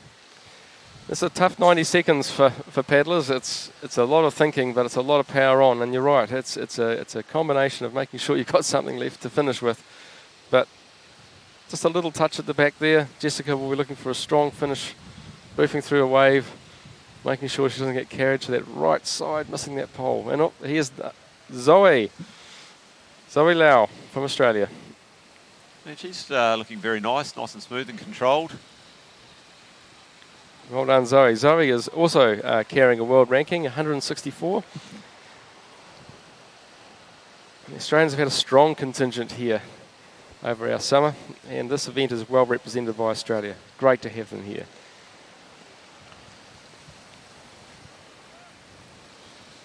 Yeah, so just for those people who may have joined us and not be familiar with Canoe Slalom, if the athletes do touch a pole, that incurs a 2-second time penalty, which is added on. You can see that on the screen. It shows if the athletes have picked up a penalty on any of the gates, and that's added on to their running score at the finish. So the athletes want to avoid that at all costs.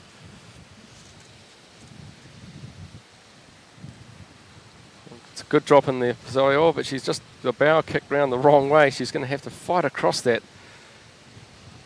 Digging in. Well done, Zoe. She's got to come up a little bit low in the eddy and get back into that gate and go up through there. Turning for home now. Good tight turn. And good line into 24 and for 25, not being carried across. And we have Lottie Rayner on the course from New Zealand, from Waiponamu, the South Island. Yeah, Lottie from Central Otago Whitewater comes from a very, very strong paddling family. Both older brothers have been in the New Zealand team. Father Gordy and Mother Mary do a huge amount in the Central Otago Whitewater region. It's a fine cross there too. Well done. Yeah, and Lottie's a great whitewater paddler. She does a lot of big, heavy whitewater. And so she definitely won't be intimidated. She went away with the team last year and she's brought some great new skills home. And looking very strong. After the Roaring Meg, this sort of stuff might seem pretty ordinary. But she's got a good little neck through there. Just need to get that boat back online into the course. Lottie Rayner, also a world-ranked paddler, 152 in the world. Lottie's wanting to get a good turn around there. Watch that bow. And there's a punt off the wall by Lottie, so she's paddled here a lot to know to be able to do that. Unfortunately incurring a penalty, as we saw, hitting the pole. And now the drop, the lines Good stuff. That was a great recovery by Lottie. She didn't really have the angle she needed on that drop. She threw in the big boof and managed to pull it round. That's whitewater experience for you. What a neck. Yeah, that's a bit of great experience by Lottie there, just getting the head round the pole. Good run from Lottie. Well done, Lottie Rayner from New Zealand. Powering into the finish now. She's still going strong, wants that time. On the course now, we've got River Mutton. River's from Okere Falls, and what a great cross. She's nailed 12 and 13. Outstanding.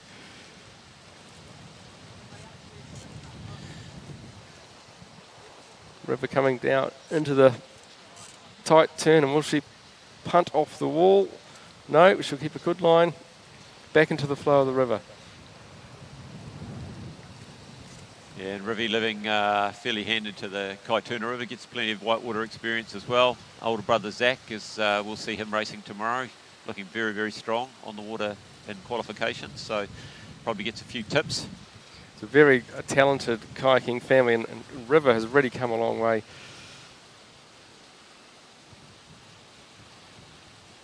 Be interesting to see what her time is. She's managed to get down pretty smartly, and she looks like she's got a bit of energy to go there too, to have a very strong sprint finish, but just drop back a little bit into that eddy. Great turnout though, leaning forward now and punching for home. Yeah, we're just looking, looks like young Zoe Lau is our current race leader, although I'm just looking at these results. They don't seem to be quite right on the provisional results, so we'll just give that a few minutes to refresh on the screen. Well, while that's coming through, Jamie Wilson for New Zealand is on Vector, Wero Whitewater Park, and another world ranked paddler. Yeah, Jamie, another paddler from the Hawke's Bay. Comes from a family of multisport athletes. Mother was a New Zealand canoe polo representative for a great number of years, was part of the backbone of that very strong New Zealand canoe polo team.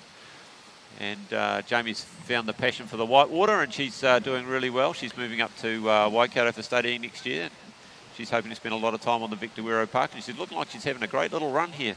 Yeah, she sort of chose a left coming down into 14, which got her a bit of speed back again. And a good line for 15-16. Now she'll want to just make sure there's no touch here. She's planned it well. See the concentration. Jamie Wilson from the Hawke's Bay, New Zealand. Oh no, she needs to get back up through that down gate. She'll be aware that she didn't manage to get her head or boat through that pole, and so she's gone back up and just incurred a 2-second penalty instead of a 50-second penalty. That's a good save from Jamie Wilson. She's looking pretty tired. Just got to focus at the bottom of the course. You just really got to focus on getting your boat online, keeping your boat online.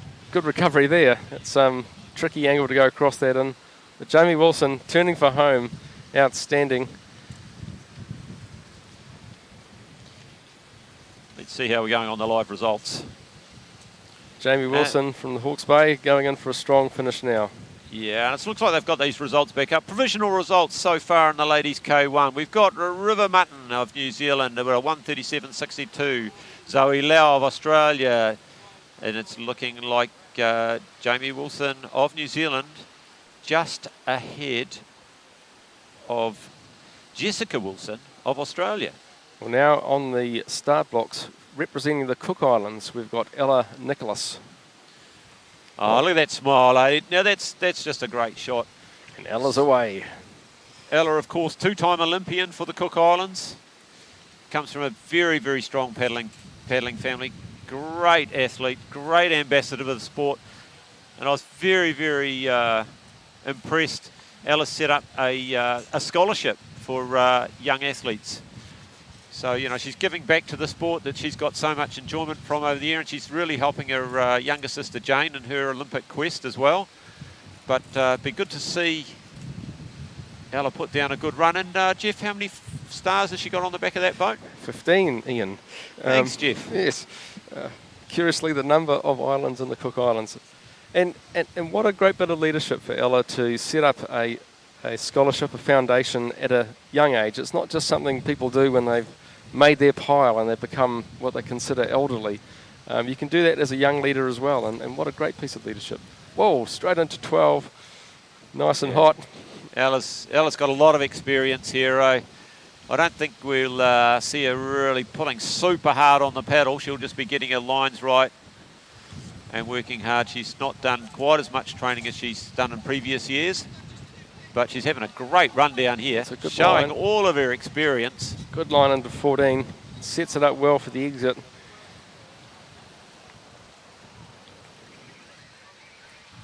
Well done, Ella. Through 16. 17's actually caught a few people out. It's just off the edge there, and all you can see is probably bollard when you're going through the drop. So getting back over. Nice neck on 19. Both sideways, though. Got to get it where you want it to go. And now here's the big challenge of the course. 2021, the set for the drop. And using the back of her boat to pop out of that. Oh, she's going to have to dig it up there out of the back of the eddy. And Ella Nicholas turning for home now. Off the eddy line, into the wave. Oh, I think Ella will be pretty happy with that, actually. She paddled very solidly. Yep, that's a good, comfortable run. Yeah, we'll see Ella as she comes across the finish line. That's the finish line back there. There it is. She comes across the finish line. She's looking pretty tired, as she should be. Bit of puffing there. Ella Nicholas storming down the course. And we've got a few of the other young juniors there having a bit of analysis of their runs and thinking about it. Ella's still sucking back the big breaths. Yeah, get some oxygen there. That's the event centre you can see behind you, and they're tall building the accommodation for many of the paddlers. So as you can see, it's a great venue for the Worlds next year. We're going to really look forward to having you here. This is in South Auckland, so it's not far from the international airport. It's a really good venue, quite central for Auckland actually. And we can see some paddlers debriefing at the end. Right, now we've got paddler 84 from Australia, Alexandra Broom, 131st in the world. Alexandra's made a storming start. And Ella's pushed herself into third position, so I think she's paddled pretty well there. Well, no wonder she was puffing at the end. That was a good run. Yeah, and River Mutton's still holding a narrow lead. I think we'll see that change, though, as we get the more experienced paddlers down the river. Alexandra is going very well here. It's, just needs to get out of that little sticky bit, get across to the up gate, get back some boat speed. Oh, a nice neck there. And sets herself up well for 10 for 11, so that was wise. Just need to get that poise right for this quite challenging 12-13 combination. Not a bad, very thoughtful recovery. Just needs to draw across. Well done into 13. That's about control and poise under pressure. Good stuff.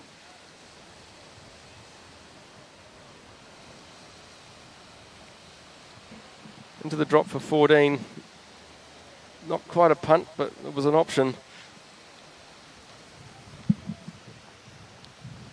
Yeah, Alexander's looking a little bit tired now. We saw the backstroke go in instead of a big alternative power sweep to get the stagger going.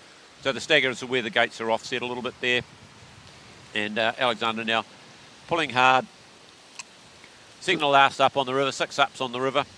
So this is a challenging piece here. You come out of 20, it's 21-22, straight to the drop. Get the boat lined up well. Nice work. The bow was really where she wanted it to be. Just a little bit of a drop into the eddy. But no, that was all set up nicely. Well done, Alexandra Broom from Australia. She's powering home now, just trying to get out of that wash. Needs to dig it in. She must be tired, but there's a more race to go. We've still got River Mutton on the leaderboard. It would be interesting to see what Alexander's run, which looked pretty solid, whether that's managed to, and it has.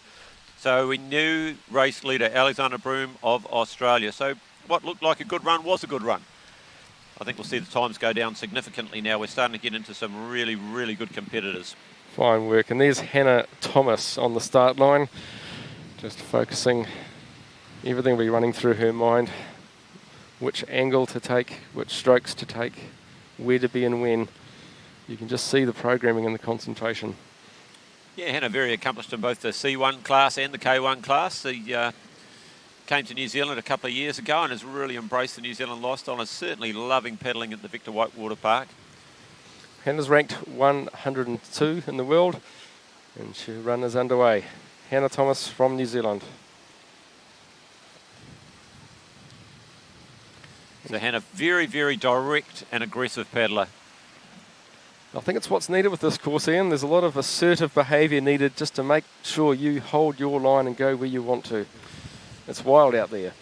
Yeah, I mean, contrasting styles we'll see as the event evolves. You have the more direct and more powerful paddlers, and they will take that direct and aggressive line, as you said, and that works for them. And then you'll have the more nimble paddlers who'll use the water as much as they can and stay light and stay floaty.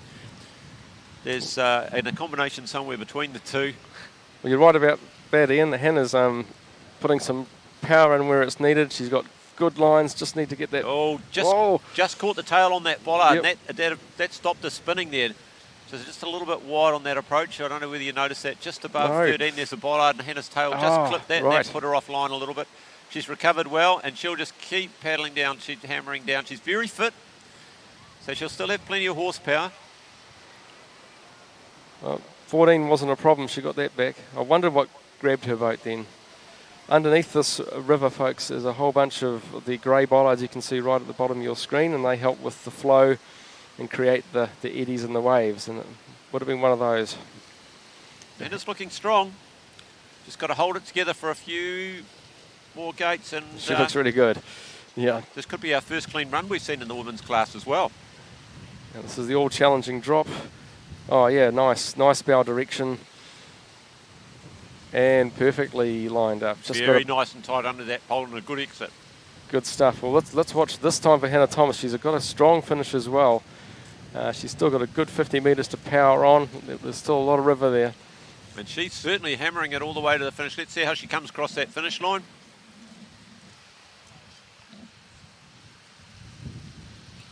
Alexander Broom, our current race leader. There's Finn Butcher on the screen shot. now. What are you doing that shot there, Finn? Big wave from Finn. G'day, mate. He'll be, we'll be looking to see him feature strongly in tomorrow's racing as we wait for the results to be posted. Got Alexander Broom of Australia. It's Courtney Williams at the start. Courtney ready to go for her run. And on the course, Courtney 109th and world yes, ranked.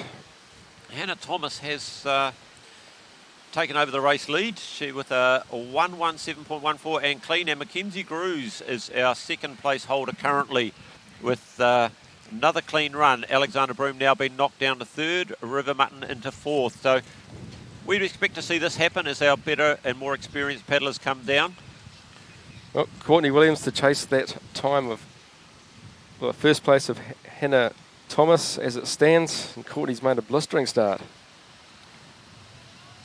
Yeah, Courtney was another athlete that moved to Auckland early to pursue her dream of representing New Zealand in canoe slalom, and she's been successful in that dream at the under-23 level, and now she wants to kick on and do even better in under-23 and senior level.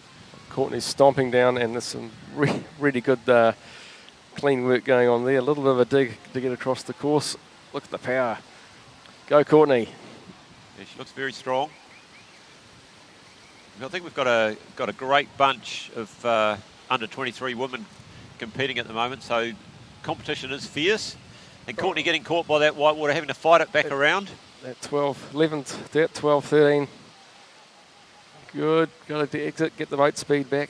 Going for the left-hand side of the river. It's a good set for 14 though. You come in at the right angle. Yeah, wide approach is always nice. Didn't quite manage to hold the edge there, and the boat stalled on the spin on the turn. Sat on the tail a little bit upright. She's Courtney opting for a spin there. I think we'll see that be the more accomplished paddlers will probably be doing that move direct. Just dropping down, pushing the tail under the eddy. Yep. Hauling across for this gate 20, and then it's all on. This is looking fantastic. This is some of the best paddling I think I've seen from our under-23 girls. And a really good position, good bow direction. It's where she wants to be, a little bit of extra power turning. Nice turn. If you watch that, Jeff, see the boat didn't slow down at all. Almost re-accelerated out of that up. Outstanding. Go, Courtney. She's got a bit of a dig in The River wanted to throw her out into 24, but she missed that pole, and she is going very strongly. Go, Courtney. Chasing down Hannah Thomas's time. Yeah, remembering it's just the top 10 will go through to that final, so... And here we have is it Anna Maria? Yes, Anna Maria Iragueli from the United States is on the course.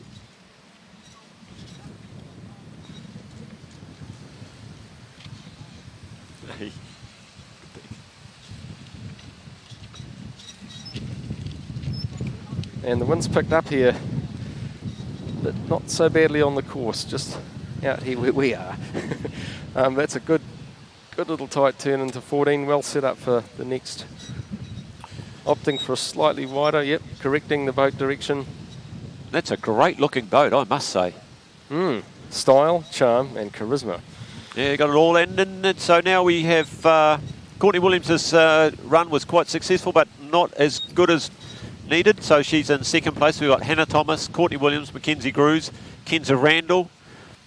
So 4 Kiwis currently in the top 4 before the first Australian, Alexander Broome. And two Americans on the course now. We've now got Evie Leiprath from the United States. Evie's made a stomping start there. Oh, wasn't she a revelation this year on the international scene? She's very characterised by that really rapid stroke rate and just it's like almost like an energizer. Never slows down. Evie's got a 29th ranking in the world, and we're seeing some real speed here. Yeah, and Evie's been here for a little while, got some training on the course, coached by Father Lee. And yeah, as I said, the energizer really just, you just see that stroke rate constantly nice and high. The boat stays light, and she's quick. Oh, she's monstered 12 and 13. And again, opting for a good wide angle cross river. Look at that stroke rate. And beautiful drive into the eddy and the one stroke up. Tighter approach. Good stuff. 17. And here we go. No problem. Yep. Yeah, done that direct. We've seen that direct. Gets it on the back of the 2 sweeps, so that's saved her a bit of time. Beautiful, very distinctive entry into those ups, throwing the bow of the boat round, trying to let the water do the work for her in the start of the upstream. Quite distinctive. I think we'll see perhaps a little bit later on a few more of the what we call the sweep upstreams. Yep. Oh, is that a smile? She'd be pretty happy with that turn. Oh, Evie's one of those people that just loves paddling. It's great to see her. Now we've got to see what's going to happen with the times. That looked like a very, very solid run, though. Oh, and next paddler on the course is Bib 76, Leah Sorebes from Spain. Ranked 52 in the world. Leah is on course and, whoa. Evie's flowing down the course. And she's put down a very, very good time of 93.60. Rock and roll. Yeah, so that's a good benchmark. Lia's managed to haul herself out of the classic 12-13, opting for the left-hand side. Oh, dropped in quite nicely into 14. Get that boat direction right. Yeah, it's quite unusual to see a paddler paddling with glasses nowadays. And that's going to provide a lot of challenges for her with the water splashing up. You know, normally you can blink and clear your eyes, but if you get water on your glasses, that's going to make it just an added challenge for this athlete. Good to see. As an advocate for spectacle-wearing people, I think it's the way forward. I wouldn't be able to see where the river was if I was on course, so that's obviously a good sports aid there. Oh yes, good grimace, because that was a tight turn. That was a great turn. She's this could be quite a competitive time as well. Yep, Leah's chunked that down, owned it, and she's powering through. A lot of speed left there. And there's Evie coming to the side, finishing her run. Well done, Evie. Oh, and Sorbes has gone into second place. And now on the course, we've got Sona Stanovska from Slovakia is on the course. 58th world rank. Sona is underway. And the Slovakians have a very, very strong tradition in canoe slalom. A very, very strong nation in the sport of canoe slalom. If you're watching from Slovakia, ahoy!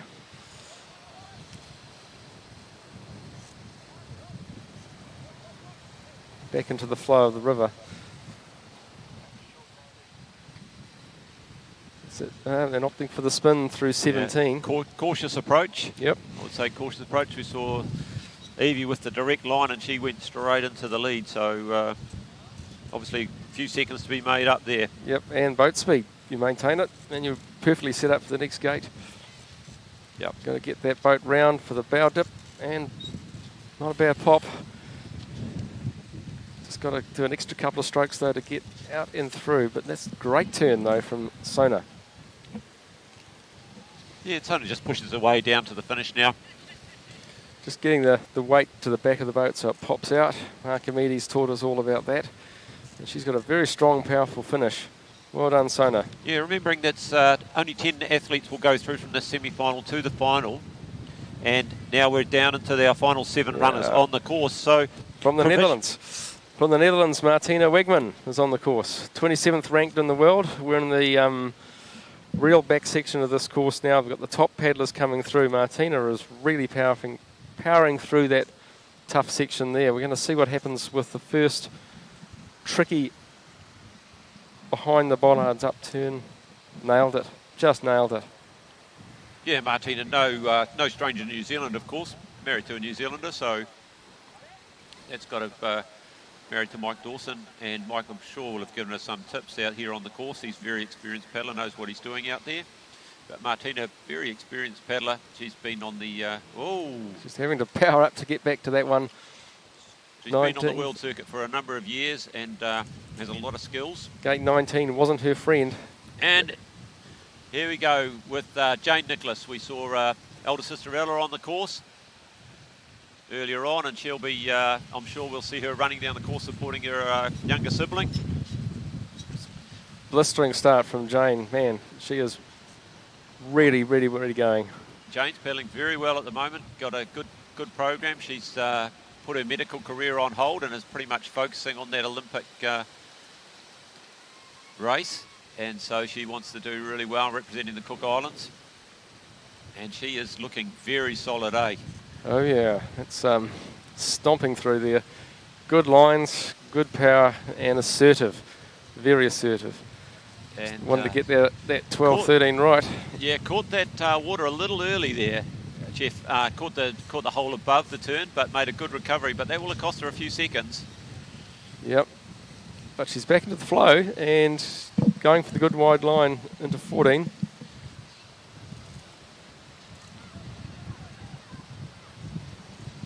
Nice. Go Jane Nicholas. So Jane's coming up, and will she opt for the sweep or take it direct? No, she's gone for the spin. Spin, sorry. Spin. Maybe a little bit down on energy after that wee error earlier on in the course. Has she done enough early on, and can she recover enough time to make that top 10? Well, that's right. The top was as fast as anyone, so let's see how that works out, because she's just coming down to the big drop into the bow, and the bows come up on a nice line. Not bad. No contact through that turn, and man, she's digging in deep. Jane Nicholas now powering through 24-25. You can just see her really leaning back on that paddle. Yes, and we've still got Liebeth of the USA in the lead. Sorbes of Spain, and what are we seeing? Well, Jane's going to come through to the finish. Looking for Jane now, just coming in through the finish line, and we've got Naomi Fox on. Naomi Fox from Australia, ranked 43 in the world. And waiting to see the time put up by young Jane Nicholas. But Naomi, yeah, comes from an incredibly strong paddling family. Father Richard, I think 6 times world champion. Mother Miriam, who's their coach, also world champion and Olympic medalist. And of course, older sister Jess, a very, very dominant figure in the world of women's canoe slalom at the moment in both the C1 and the kayak class. But Naomi paddling very, very well. And here's Camille Pritchett from France. Ranked 8 in the world. Camille is on the course. Yeah, so she's been down here training, and she's looking very strong on the course, and always good on the world circuit this last season.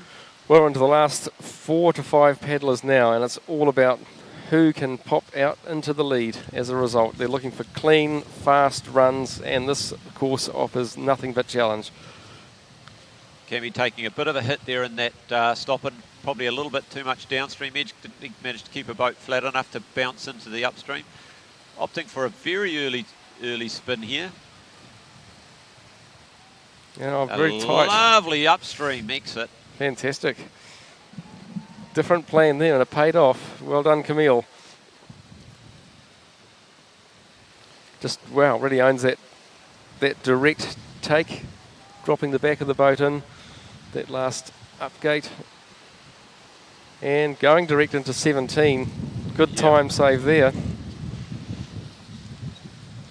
So I think we might see some changes in those top 5 places. Outstanding. Now, lining it up.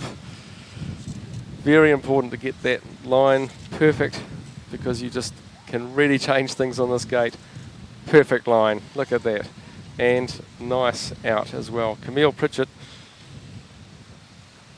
And so we're looking now. Liebeth of the USA still holding the lead. Naomi Fox has jumped into 2nd place. Jane Nicholas's time from the Cook Islands put her in 5th place, which means she will have qualified for the semi-final, for the final provisionally. And that's Naomi at the bottom of the course, waiting to see how it all worked out. Yeah, and on the course now, we have young Kate Ecker, the pocket rocket, the young girl from Tasmania. And she's small in stature, but very, very talented and powerful. And she's over here with Father Peter, who was an Olympic representative in the C1 class in 92, and Mother Deb. But Kate, she's very, very talented in both C1 and kayak, and today she's working on that kayak class, and that's looking like a great wee run. She stays nice and light, and unlike the heavier paddlers, manages to stay on the surface and doesn't get quite so bogged down by some of those heavier waves. All class, and Kate is 37th ranked in the world. She's only got 2 paddlers coming behind her, and they are Luca Jones and Jessica Fox. So she's in a really good place in the field. She'll be wanting to just get through these last couple and then head for home very quickly. And there's Luca Jones. Luca Jones is underway. And she'll be wanting to challenge our current place leader, which is Camille Pritchett. Of course, Luca Jones, 3-time Olympian, Olympic silver medalist, and knows this course like the back of her hand, coached by Campbell Walsh, and that's been a very, very successful combination. It's such a big event for their calendar, this one at Oceania, because after this, you know, you're staring down your complete preparation for the Tokyo Olympics. And that's a very nice, aggressive upstream by Luca Jones. Good tight work on the poles and fantastic line. This is a great event. We've got 3 of the world's top 10 paddlers. Oh, yes. Racing. Nice approach. 12-13. Good and goes plan. for the sweep exit. Beautiful job by Jones. All class.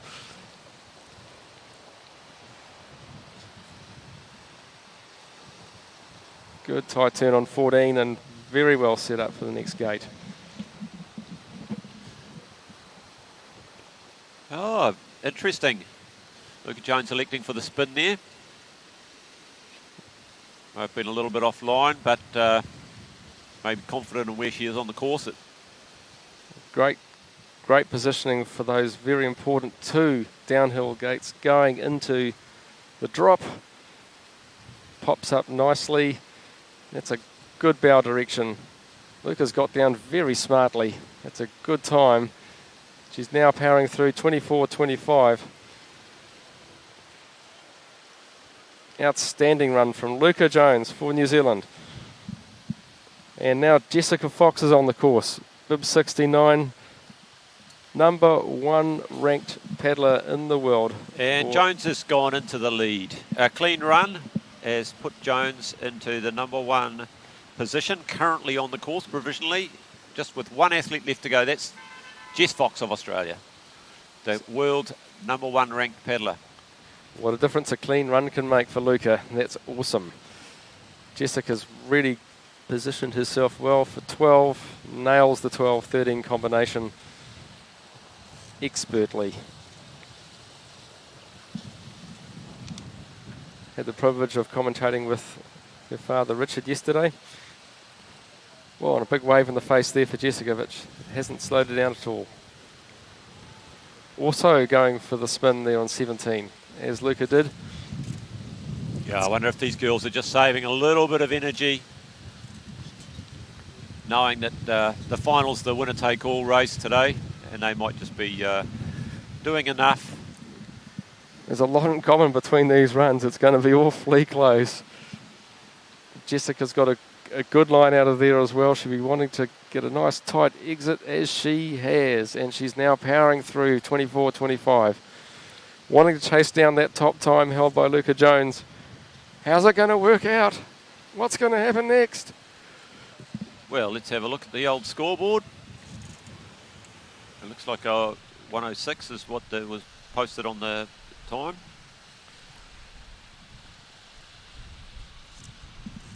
That's the... And in the finish area, we're just looking for Jess to come through. Jessica Fox, a blistering run, chasing and Luca Jones's lead. Jess Fox has come down in 3rd position, so just behind. And here's our results, folks. Yeah, so provisional results, Luca Jones in 1st position. Camille Pritchett in 2nd. Jessica Fox in 3rd after that run. 4th, Kate Eckhart. 5th, Evie Livepath. 6th, Naomi Fox. 7th place for Spain, Leah Sorebes. 8th, the Kiwi, Hannah Thomas. 9th, Jane Thomas for the Cook Islands. And in 10th position for New Zealand, Courtney Williams. That's Jane Nicholas for the Cook Islands. Sorry, Jane Nicholas. Good work. Yep. So they'll be our finalists, which we'll see later on today. And in the men's event, in the C1 men's event, we're going to have Cameron Spenley of Canada, Ethan Hodgson of Australia, and Elizeki of Spain, Stephen Lowther of Australia, Jack Egan of New Zealand, Zachary Loken of the USA, Tristan Carter, Brodie Crawford, Daniel Watkins and Ian Burrows, all of the USA. So they will be the final runners for the men's C1 final at 11:29. And folks, check out the schedule. 11:29 is when you want to be back. We've got a very full program of races over the next hour and a quarter, hour and a half. It's going to be all action here. So come back, stay tuned for Victor Wero Whitewater Park, Auckland, Oceania Championships 2020. Come back, see you soon.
Well, we've just finished up the morning session of the Oceania Championships here at the Victor Wero Whitewater Park, just out of Auckland. What a morning of racing. So to give you a bit of a recap, this is the Olympic selection. The Olympic quota spot is on the line for the men's canoe. So a lot of athletes were cementing their intentions early on to show what they've got and if they can take out that spot, whether it will be New Zealand or Australia competing in Tokyo in 6 months' time. So first in that event was a young guy by the name of Stephen Lowther, a young Australian kid, showed that he wants to make the Australian senior team, but he also wants to win that spot. Followed up by two more Australians, Dan Watkins in second and Tristan Carter in third.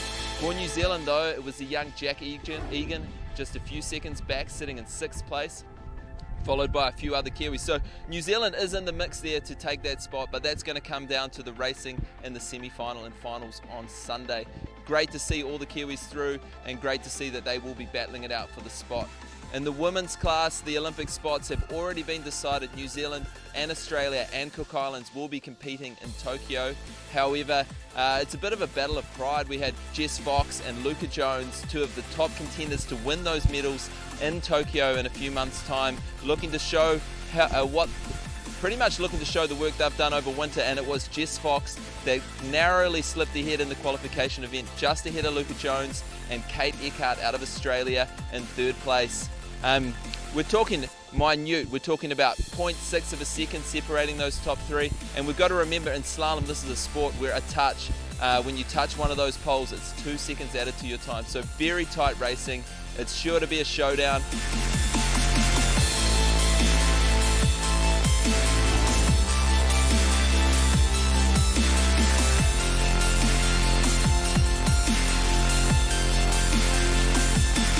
It's been a huge day of action here at the Oceania Championships taking place on the Wero Whitewater Park in South Auckland.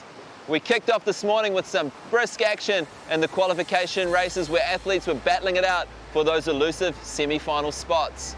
This is so important for New Zealand to get into that top 3 as they are battling it out between New Zealand, Australia for one of those Olympic quota spots and the ticket to go to Tokyo and represent New Zealand at the Olympic Games. Right after the men's C1, we kicked off the women's canoe, and there were no surprises there. After the lunch break, we headed back to the whitewater to battle it out in the women's canoe and the men's kayak. Again, no surprises as Jess Fox took another lead in the women's canoe, with the men's kayak field, after a few judges' calls and protests, ending up with Lucien Delfour out of Australia in 2nd place and Callum Gilbert, New Zealand, in 3rd place. But probably the best performance of the day was young Jack Danjan, who took a massive lead and laid down a blazing first run time to win the qualification and head into the semi-final ranked 1st. We'll be back here on Sunday for semis and finals of both the women's K1 and the men's canoe. We will be announcing who's won that quota spot for Tokyo, so join us, tune into the Sky Next coverage and continue watching.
Kia ora, my name is Jane Nicholas and I represent the Cook Islands in Canoe Slalom. I followed my brother's footsteps and he went to a meeting at high school or college, decided he liked the look of the sport, and my sister and I, after watching him on the riverbank and following him around his races, we decided to try ourselves and we were okay at it, so we decided to keep going. I spent the last 10 years paddling for New Zealand. It wasn't an easy decision for me to switch to the Cook Islands, but I had very tough competition with Luka Jones, who was the Olympic silver medalist in Rio in 2016, and as there's only one spot at the Olympics, I decided to increase my chances of going by switching to the Cook Islands. And my brother and sister have actually already represented the Cook Islands at the Olympics. My sister in London and in Rio, and my brother just in Rio. So when I switched countries to the Cook Islands, at this time my sister is not really training anymore. She's focusing on her career, so she is a doctor as well as my brother and me as well. And she's not really training, so it kind of left the opportunity open for me to be able to go. At this point, I decided to quit my job, and they were very supportive of me, and together we made the decision that it's a good time for me to quit my work in medicine to focus on competing in slalom and working towards the Olympics. My plan is not to go back to work until after the Games, so I'll be able to focus 100% on training. For me, coming to these races is an incredible opportunity not only for myself to test my skills and to practice my racing and performance, but also to learn from all of the other athletes. I think in slalom it's huge, it's always evolving, you're always watching everybody else, learning from everybody else, and being able to see those top girls and what they're doing, and then I use that to look back at myself, work with my coach to see where I can improve to make up some time.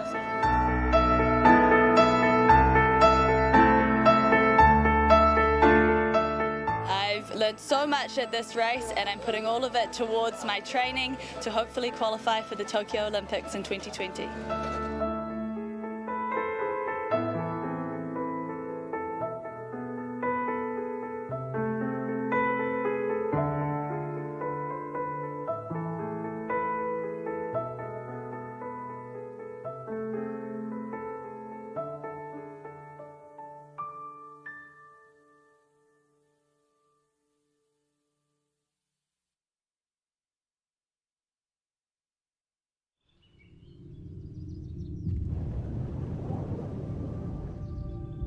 Every river is different.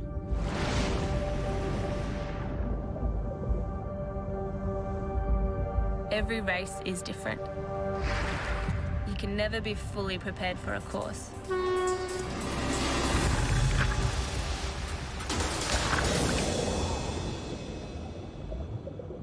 Always respect the river. If you fight against the water, you will lose.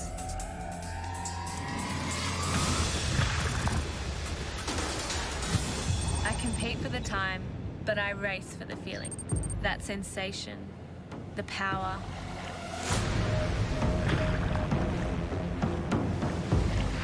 It takes my whole body to turn through a gate, starting at my feet, through my core, to my arms. If I hit a gate, I can't think about it. The race isn't over until that line is crossed.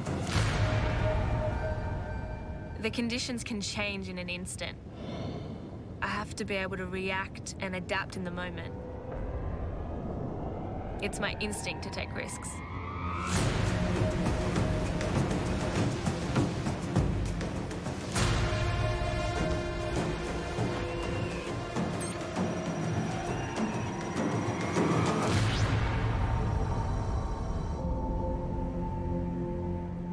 I'm always striving for that perfect run. I'll always chase that feeling.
Kia ora, welcome back to the Canoe Slalom Oceania Championships 2020 at Victor Wero Whitewater Park in Tamaki Makaurau, Auckland, Aotearoa, New Zealand. Kia ora, my name's Jeff Canham and I'm joined by Ian Mercer. Thanks, Jeff. It's looking like it's going to be a brilliant afternoon's race, or sort of late morning racing. We've got the men's C1 final for Oceania Championships. The title will be decided. Up for grabs also in that race, we have the Olympic quota spot to be decided at Oceania between New Zealand, Australia and the Cook Islands. No Cook Islanders made the final, so it'll be between Australia and the sole New Zealand representative, the man carrying the New Zealand flag, Jack Egan. Also in that final, we've got Cameron Smedley of Canada, Ander Elizeki of Spain, Zachary Locken of the USA. And Cameron is underway for Canada. Canadian is on the course and paddling. 10 paddlers in this final, and we are underway.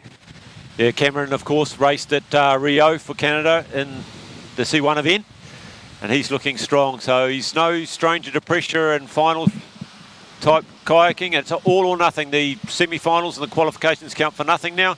It's the fastest man down the course will take out the Oceania title for 2020. So we're watching finals paddling here. It's the same case with touches and so forth. The issue here is that you get one shot at it. Everything you did before, as Ian's saying, comes down to this race, however. Oh, that was great by Cameron. He's gone for the direct. He's put in that little backstroke early, drifted down sideways, killed his speed and tried to use the wave. Great idea. Execution wasn't perfect, but he set the standard now for the left-handers, I think. We'll see that move performed a couple more times in this final. It's outstanding work. And the time is looking pretty good so far. Yeah, he's looking very competitive and very composed on the course. I think we can safely say that a penalty will take you off the podium in this final. The semi-final times were very, very close. It's looking pretty clean so far too. He's well set up for that next little drop down. Yeah, we've had a small break between the semi-final and the final, so the athletes will have reviewed their thing with their runs with the coaches, made some final tweaks and make those small course adjustments that'll gain them some time, and then just firing a little bit more horsepower. Jeepers, this is a very fast C1 run. He's blitzed that. Cameron Smedley coming into the finish. Wow. Head goes back. It's like, wow, I don't think there's much left there. Left more there. Yeah, no, he's had a nice run, and now we're going to have Ethan Hodson of Australia, the young man from New South Wales. As I said, school compatriot of Ian Burrows, so those two know each other really well. They're both in the final. Ethan's been able to put down some very, very fast times. And look at this. He's a very tall athlete, yet he sits low in the boat. Quite a good feat, and he's tracking very, very well through those gates. And look at the spectators. We can't quite see the spectators on the side, but on one of these camera angles, as the camera changes to the other side, you'll see a big contingent of Australians going down and supporting Ethan as he goes. There they all are. Look at them all supporting Ethan as he goes down the course. Got his coaches there, his fellow athletes, all those people that didn't make the final. Ethan goes for the spin. Perhaps not quite as fast as Cameron's direct line, but he'll be racing to a plan. He'll know where he wants to be on the course exactly, not only in the gates, but between the gates. You have a plan, how to stay dry and quick. That's a beautiful up by Ethan, nice and tight, kept his boat running well, staying dry. He's gone for the wide approach. A few deep breaths before that next sequence. Goes for the spin. Mm. And as you'll see, Ethan's not a switcher. He's a righty all the way down. So that move does perhaps favour a left-hander, whereas some of the other moves will favour the right-handers. Well, it's time to dig in deep now. It's two quick downstream gates and then the big drop. Oh, bow kicked up, but he's brought it back. Through gate 23, he's heading for home now. 24-25, it's about digging it in. Followed down the course by the Australian spectators. Ethan Hodson. And we've got the Cameron Smedley. Got the Cameron Smedley's time of 104.84 clean. Hodson looks like provisionally he's picked up a penalty earlier in the course, and he's a little bit down on that time from Smedley, but the race within the race. It's a race for the Team Australia spots and the race for the Olympic spot. And at the moment, Australia are dominating that because they've got the first paddler down the course and on the leaderboard. And from Spain, Ander Elisegi is underway through gate 3 on the up. And Ander is the highest ICF ranked athlete in this field, the young athlete from Spain. And he's very, very smooth through here. He's looking very controlled. From our view, he's absolutely blitzed that top section of the course. Oh, gets a little bit caught, I think. Oh, a little bit tight on that pole. No, he wanted to take it, and he made sure of it. I love the way he just pauses on those moves, lets the water do the work. Look at this, just pauses, uses the water, quick stab of the paddle, get the boat re-accelerated forward, and he's off again. Very good technique, and he's offering himself a big wide line for 14. He'll whip around out of 14. Jumps the hole, stays reasonably dry. And to the spin again. Yeah, another righty going for the spin. Oh, and he just wants to flick that round for the up gate on 20, which he has. That's tighter, and he's underway. 5 gates to go for Ander. These are quick times.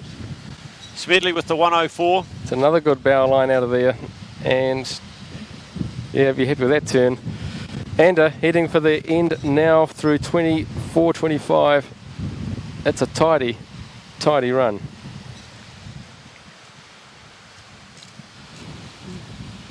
We'll see what Elizeki's time will be posted very, very shortly. Oh yes, a bit of a punch in the ear. He knew it was a good one. Stephen Lothar now on start and away for Australia. And Smedley still our race leader with that 104. Elizeki picking up a 2-second penalty somewhere in that run, and that's put him into second place, and Ethan Hodgson bumps down to third. Stephen Lowther, the young man from WA, on the course. He's a switcher. We saw him change there. Very slick. It's quite an accomplished move. Lovely turn there. Very difficult, that cross there. You need to have the paddle on the upstream side where you have no support, and keep your edge neutral so you can get the drive across into the upstream. We're seeing a little bit of pole movement now with the wind, and the athletes probably need to take that into consideration. Allow the good pause. Beautiful run off the wave into the upstream. Round the back of those waves, staying on the green tongues. Coming through now, driving into the upstream. You see him drop his right-hand elbow underneath that pole. He's nice and tight, good tight exit. Re-accelerates the boat. Good pop. We might see the direct here. Yeah, nice. The direct's on for the righty. Good stuff. Stephen Lothar just getting himself lined up again. Lost a little bit of time, lost his drive there, ended up with a bit of a ferry angle on. But he's starting to look like he could be a contender in this. Oh, good. As we look on the bottom of the screen, we can see where he is.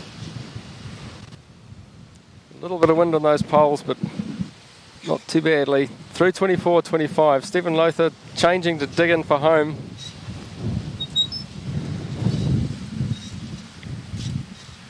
Yeah, we wait for Lothar's time. Oh, he's not happy with that. Bit of raw emotion. He feels he's made some mistakes somewhere. He's copping himself a bit of a serve. Bit of self-feedback. But that's how much it means to these athletes. So they're really taking it to heart. Here comes Jack Egan from New Zealand. Jack Egan, the Kiwi, coming down. Big crowd support. Yeah, look at the Kiwi supporting Egan down the side of the bank. You'll see that as the camera angles change. Egan, of course, the sole Kiwi to make the final. And a lovely switch there, Jack, and a great upstream edge. That's what he wanted. Re-accelerates the boat.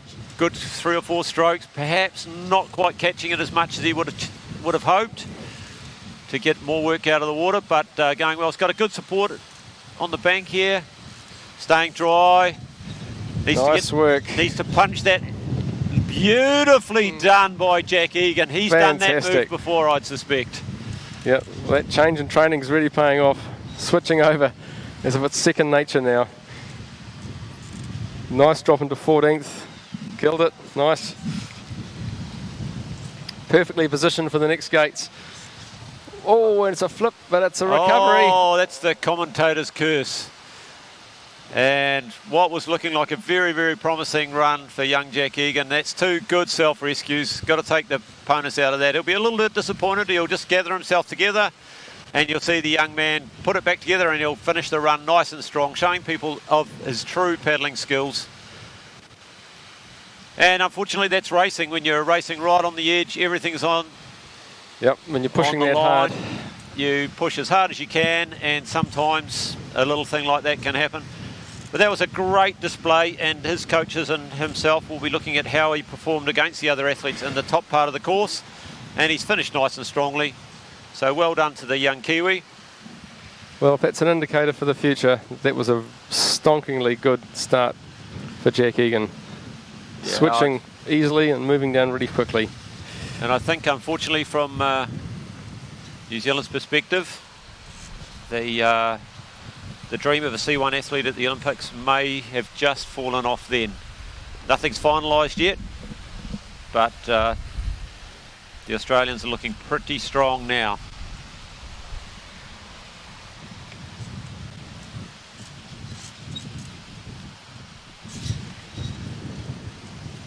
So Jack Egan just coming into the end of the finish.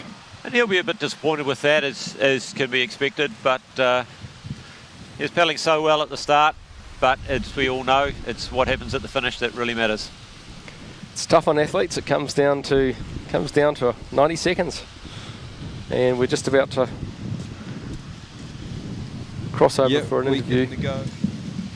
Oh no, now we're back to the start. So we're just looking for our next paddler. And what we're going to do is we're going to go and do a bit of a throw to Mike Dawson.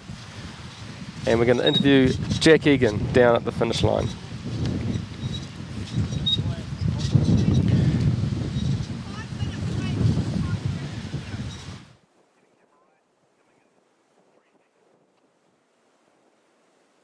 That's right, we're here at the bottom of the course with young Jack Egan from New Zealand here at the Oceania Champs. Mate, awesome effort being in that final today. How was it out there? Oh, the wind's suddenly picked up, and it's hard work trying to predict where the gate's going to be, but it's just an amazing feeling to be in this final and just seeing that the hard work's paid off and seeing these results. Yeah, it's real good. Yeah, it's been great to watch from the bank. Such a breakthrough last few weeks for you in the final last year at the Junior Worlds. Awesome to be competing against Australia and give New Zealand the best shot. How important was it for you to try and win that Olympic spot here today? It's always been a goal, and this is just like it's a stepping stone for me. And if I give these Australians a good run for their money, it's just good for me. I just like to give them a good bit of competition. Yeah, so we'll see how it happens. Yeah, it was definitely a hard course that Campbell Walsh and Julian Below set. I'm sure in C1 as well, and you were looking so good on the top. It was just unfortunate slipping on your paddle there. What went through your mind before that, mate? I knew I was on a good run. The wind was playing in my favour, but I just got caught out trying to switch from left to right, or right to left, sorry, and just missed the paddle when I tried to go again. And yeah, it's quite costly, I see. Yeah, mate, I know it's gutting, but I'm sure that our sport's in good hands, and it's going to be awesome to watch you in the next few years. So all the best for what's coming up, and thanks for giving us some time on the coverage. Yeah, that's right. Thanks for that. And we're back into racing now with 104, Zachary Locken from the United States of America. Yeah, Zachary was our fifth fastest qualifier from the semi-final into the final, so he gets to race midfield. He's got to seen what's happened, and he's seen Cameron Smedley putting down that superb run, which is holding him currently in first place. What can the young American do? Well, at this level, at this particular race, it's about all or nothing. It's tight and fast, and it comes down to the sort of races that Jack had. You don't get much of a second chance, so they're really, really pushing the limits here. Good punt off the wall by Locken. I think most of the athletes have realised that at that 11, 12, 13 sequence, just to slow down just a little bit to give the water time to react on the boat. And if you can let the water do that work, get the boat in the right angle and then put the power on, you're certainly getting some good time gains. And they're all opting for that spin, aren't they? Well, I think some of them have and some of them have gone direct. So far in this final, we've seen, yeah, definitely there's a bit of a pattern emerging, as you say, with the combinations at certain gates. Hear that drop and great line there for Zachary.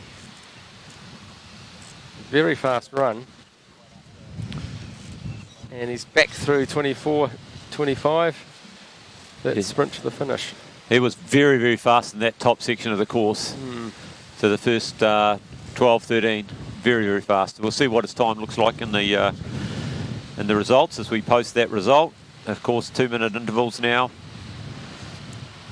Oh yeah, Zachary Locken, he's taken a new lead, so we have a new leader. Well, here comes Tristan Carter, and Tristan has had quite an event so far. Let's see what he can do in the final. Battling for Australia 106. Tristan has really impressed to date, and this is going to be a big race for him, for the youngster. Just reflecting yesterday with Richard just how much power he's managing to get out of his strokes. He seems very, very able at making the... That's a beautiful cross there. He's used the water fantastically well. Yeah, it's quite interesting, isn't it? You can see some athletes seem to generate more power per stroke, and that's all down to feel. So knowing when to pull on the paddle when it's in the water, when you're going to get maximum bite and maximum drive off the blade, rather than just pulling at any old time. If the water's white and you pull hard on it, it's full of air, you don't get a lot of bite. You've got to wait till the blade grabs that nice green solid water. So that's what we call feel, for the athletes, having feel on the blade and feel on the boat. There's no power in bubbles, is there? No, there's definitely no power in bubbles, but Tristan obviously went for the direct there, didn't quite manage to pull it off, couldn't get the boat back around before the eddy on the left-hand side grabbed them.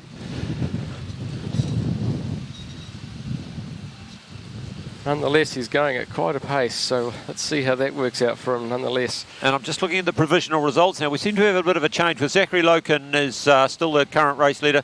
Enda Elazeki is actually in second place, and Cameron Smedley's down in third. Well, Tristan's just turning for home, and he is on pace.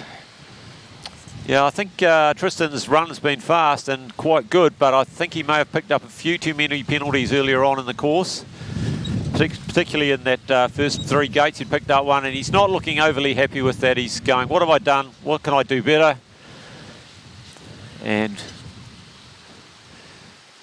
well, let's see what the next three Australians can do, because it's an all-Australian finish. We've got Brodie Crawford on the course now. Yeah, Brodie, the young man from WA. Quite a tall athlete, very powerful as well. So he's got a great colour scheme on the back of that boat. Well, the Australians must be feeling in this final with that many competitors that they can maybe have a chance at really trying to nail the top positions. Well, you would think so. Four of them, well, they were the four fastest qualifiers in the semi-final. But once again, this is all on now. And we saw Zachary Loken put down a really good time, and that's bumped him up into the first position, so we'll see what happens. Extra paddles required there for Brodie getting back through that up. Brodie staying nice and dry, staying on the green water. It's a few shorter strokes as he lines himself up for the crucial stroke into the upstream, knowing that that's where the time's going to be made up. Takes a little tiny hit across that wave, not a big one. Just getting his line He should be able to do this direct. Oh, he's cut the bollard and that's throwing him off. And, oh, good experience there to keep himself inside the pole. So that will just put him off his game a little bit there. Just that bollard grabbed his boat. But as you say, he just managed to keep that pole out his back and through the gate. Whoa, he's gone for the switch and he didn't quite grab the T-grip in time, and it's all falling apart for Brodie Crawford. Lovely control as he surfs across the little way. It's great. That's a fun thing to do at post-training, but during a run, not so much fun. Unfortunately there for Crawford, he went for the switch at the main drop, didn't quite get his hand back on that T-grip. Just flipped him over at the worst possible time. Unlucky. And away now is Daniel Watkins.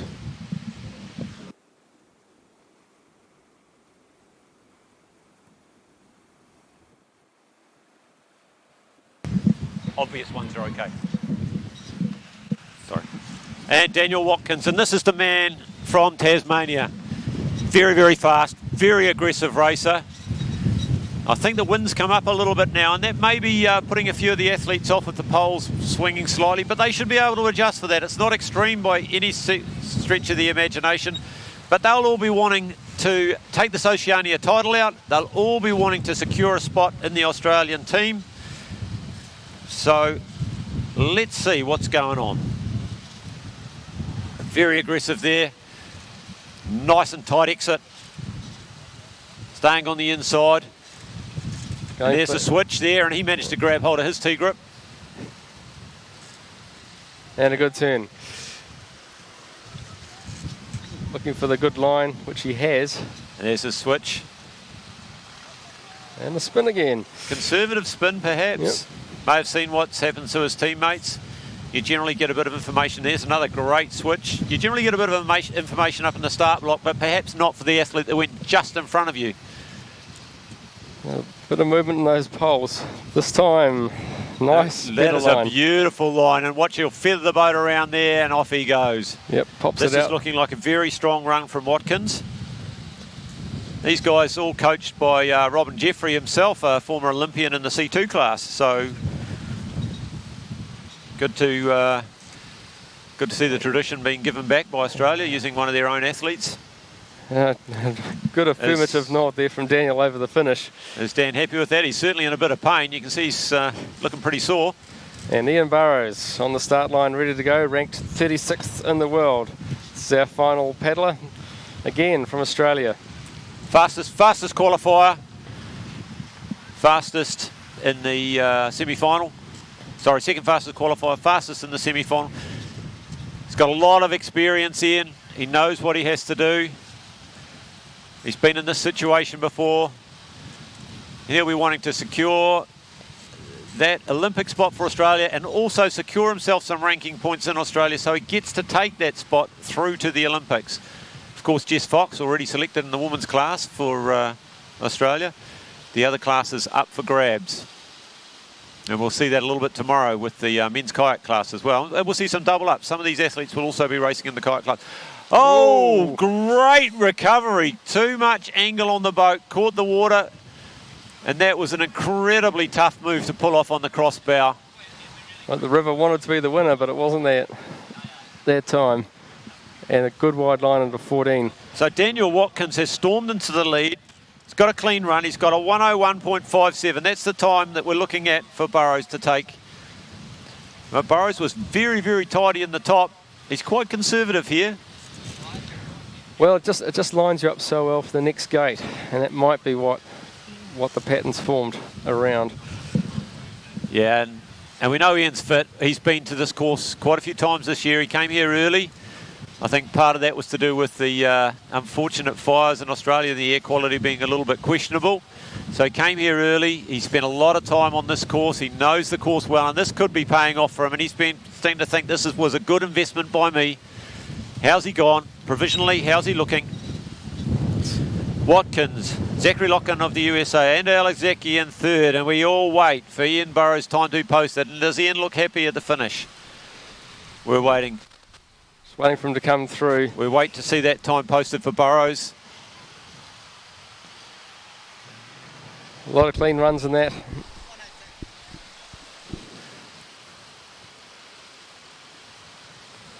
Well, folks, that was... And Burrows with a 106. I don't think that's going to be quite enough. Where did he lose some time? That's what he'll be saying to himself. It was increment by increment. I didn't see any penalties. So these are just provision. Here are the provisional results now. Yeah, these are just the provisional results we're throwing out. And look at that. Daniel Watkins is our provisional Oceania champion. Zachary Loken of the USA with that fast early run. Ian Burrows in third for Australia and fourth for Spain under Elisegi. Fifth, Cameron Smedley from Canada. Sixth, Stephen Lothar from Australia. Seventh, Ethan Hodgin from Australia. Eighth, and then all Australians up to the end. Tristan Carter, Brodie Crawford in 9th and Jack Egan in 10th. And we're all saying to ourselves, what could have happened with Jack Egan? He was looking so well. He was looking so good. And as you said earlier today, Jeff, that's a very good sign for the future for New Zealand C1 paddling. And we're just going to cross across to the finish to speak with Ian Burrows.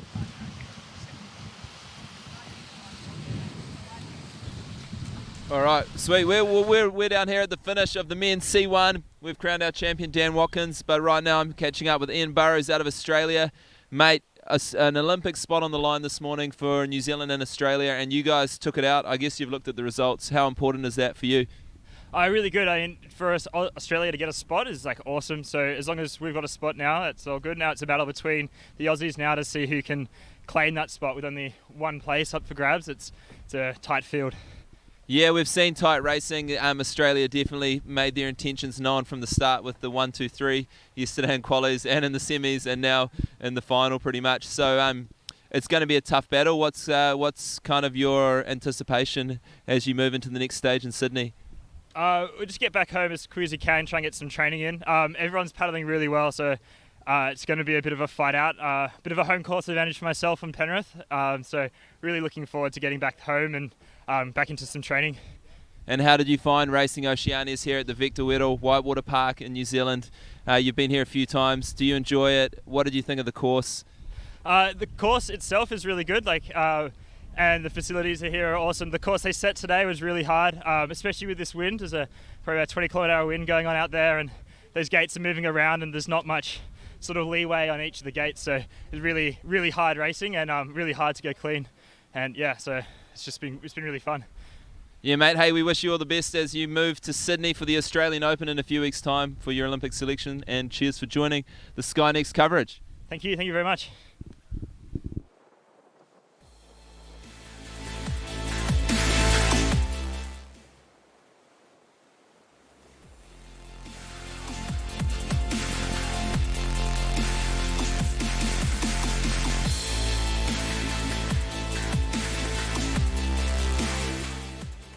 So just our schedule in front of us now, ahead of a break. At 12:02 we've got the women's K1 final, and 12:17 the women's K1 final. So there's runs 1 to 5, 12:02, runs 6 to 10 at 12:17.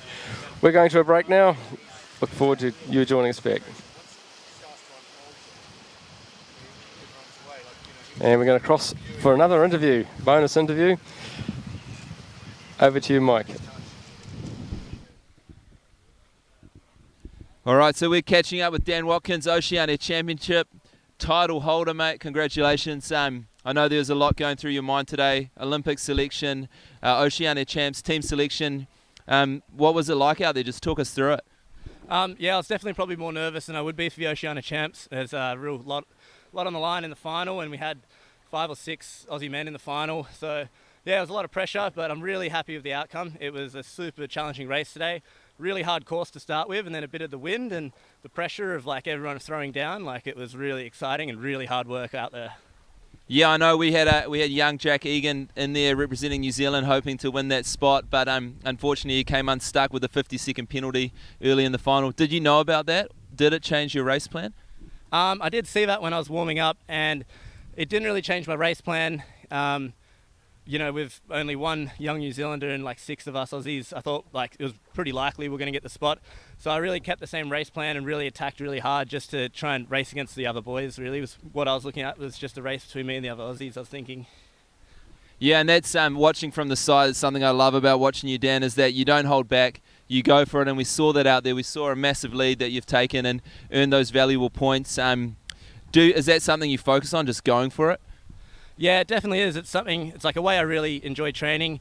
I love short courses, hard courses, and going as hard as I can in training, and I just really try and do that in the race, because if I back off and try and paddle safe, I'm actually less comfortable, more prone to accidents, because I'm just used to pushing as hard as I can all the time. Yeah, mate, and I remember you telling me a few years ago that you will be in Tokyo in C1, and to see you leading the selection now, it's awesome. So wish you all the best in Australia when you move back home to battle it out with the other boys. We hope we see you on the start line, and thanks for joining this coverage today. Thanks heaps, Mike.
Wow, folks, welcome back to the Canoe Slalom Oceania Championships 2020. Ian Mercer's with me, and we're going back into some more racing, Ian. Yeah, we are, Jeff, and we've got the women's final, the Oceania title up for grabs. And it's going to be an exciting race. Our fastest 10 finalists from today's semi-final have come through, and those paddlers are...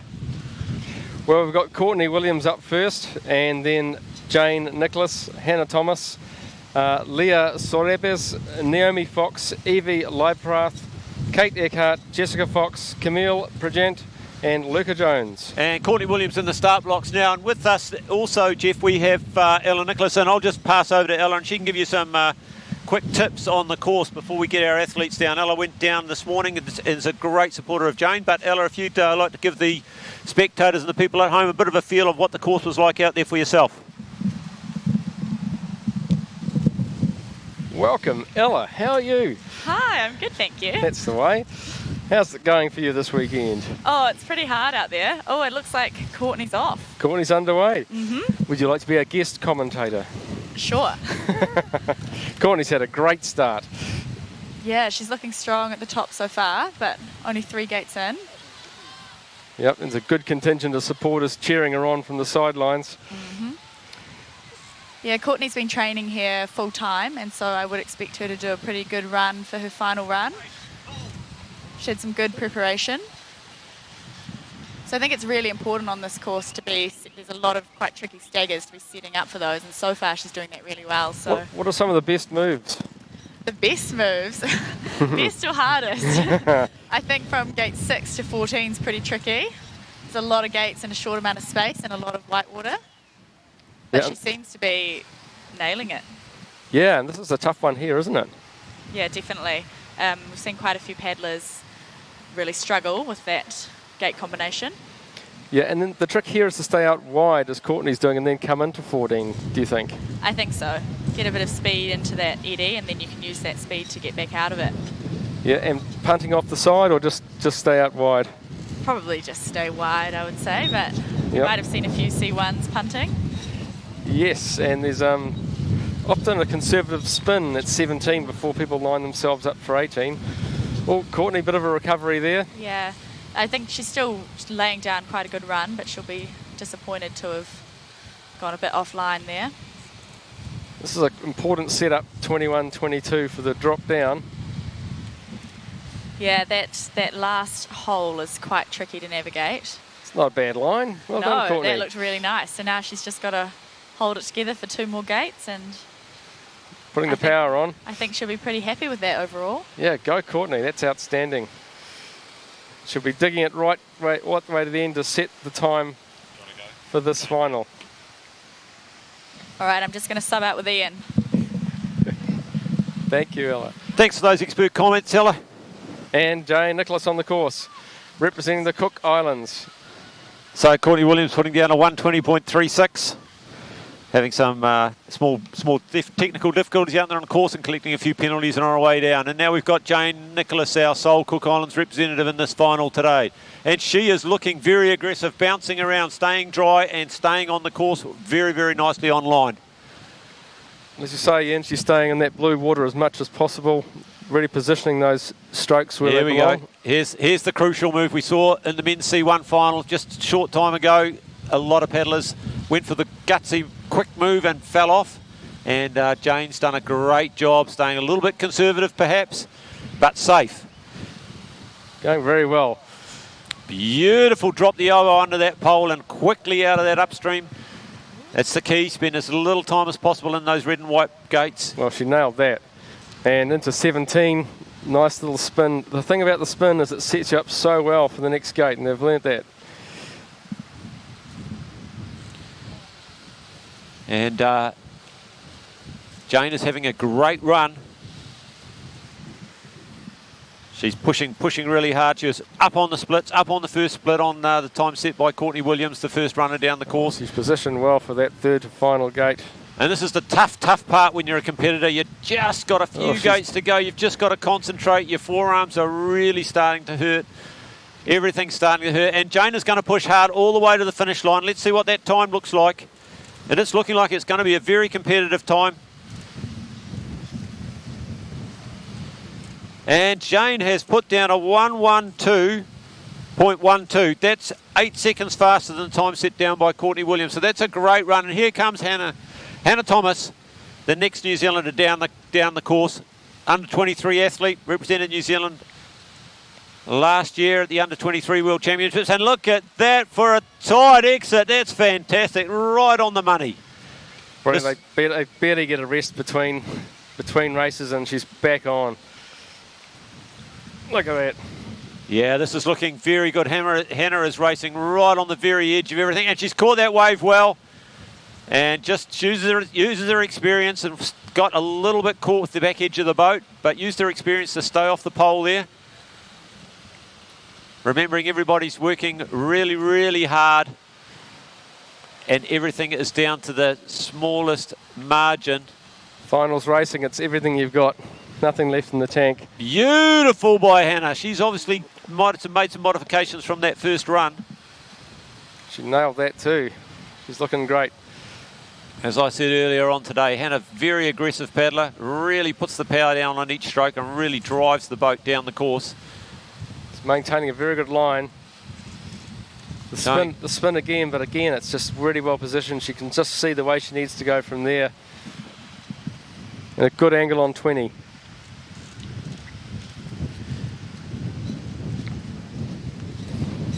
Got Hannah Thomas a little bit down on that first split. What can she do to fix it up? And that's a beautiful line in there. She's done that move so many times, I suspect, in training. Over that bottom drop, that'll hold no fear or intimidation factor for her. And just trying to pull on the water. You've got to get the grip on the water and just keep driving all the way to the finish line. What time have we got for Thomas? And it's going to be close. A 1:14. A 1:14 for Thomas. Here comes our fourth paddler from Spain, Lea Sorebes.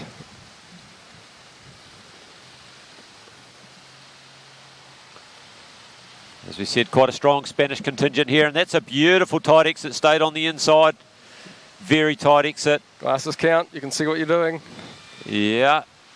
And quite a direct line over the top of those holes, but she's got that well. Her timing's impeccable over those holes. And look at the surge she got out of that.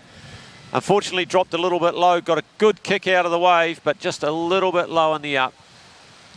Good plan, good neck. Here we go. What are we going to see here? Whoa. And just getting back up onto that. Should get a nice kick up into the... Oh, a little bit of sticky water there. But good recovery, bit of power. Yeah, obviously looking to get the kick back up into the upstream. Didn't quite pay off. Strong paddler though. Good turn. So Jane Nicholas of the Cook Islands still holding first position. Hannah Thomas of New Zealand in second, and Courtney Williams in third position. As we wait for our Spanish athlete to come down. Well, Leah's really picked up a bit of pace to the midsection of that course. She's very well poised to take the last few gates. Good line, we'll want to drop that bow in and pop it up the right way, and she has. Just dropping a little bit further, but it's still a good turn. She's pulling very, very hard. It's going to be close. It's going to be very, very close. Oh. And underway is Naomi Fox. And I think we've got a new race leader, Sorbes of Spain. So things are going pretty much according to plan now. Each athlete that comes down was seated slightly higher than the one before, and that's currently how the results seem to be going. Well, let's watch Naomi's run, because she'll be looking to undo that. Yeah, Naomi Fox. Got two Foxes in the final here. Gets a good kick across. Oh, very well done. Good hesitation, make sure she went around there.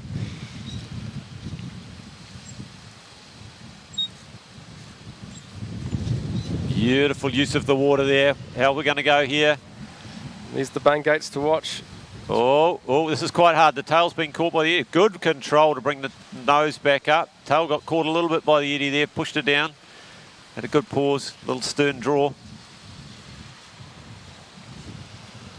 Got a good line for that up gate on 14. Just dropped straight into the back of it nicely. Yeah, Naomi's still keeping up a good stroke rate. Still keeping the boat moving well. Obviously fit. Electing for the spin option as well. Coming out of there, a couple of good solid strokes, get the boat moving again. Little pause. You see a lean forward there, trying to get the bow of the boat to catch that eddy early and start the turn, letting the water do the work before the body arrives. Straight into the drop. The bow's kicked up nicely for her. Just got to dig in a bit harder to get up the back of that eddy. Comes out of it well though. Got a good edge. Good paddle across the wave, and she's really pushing now for home through 24-25. Naomi Fox from Australia. It's going to be a strong finish. Be interested in that time.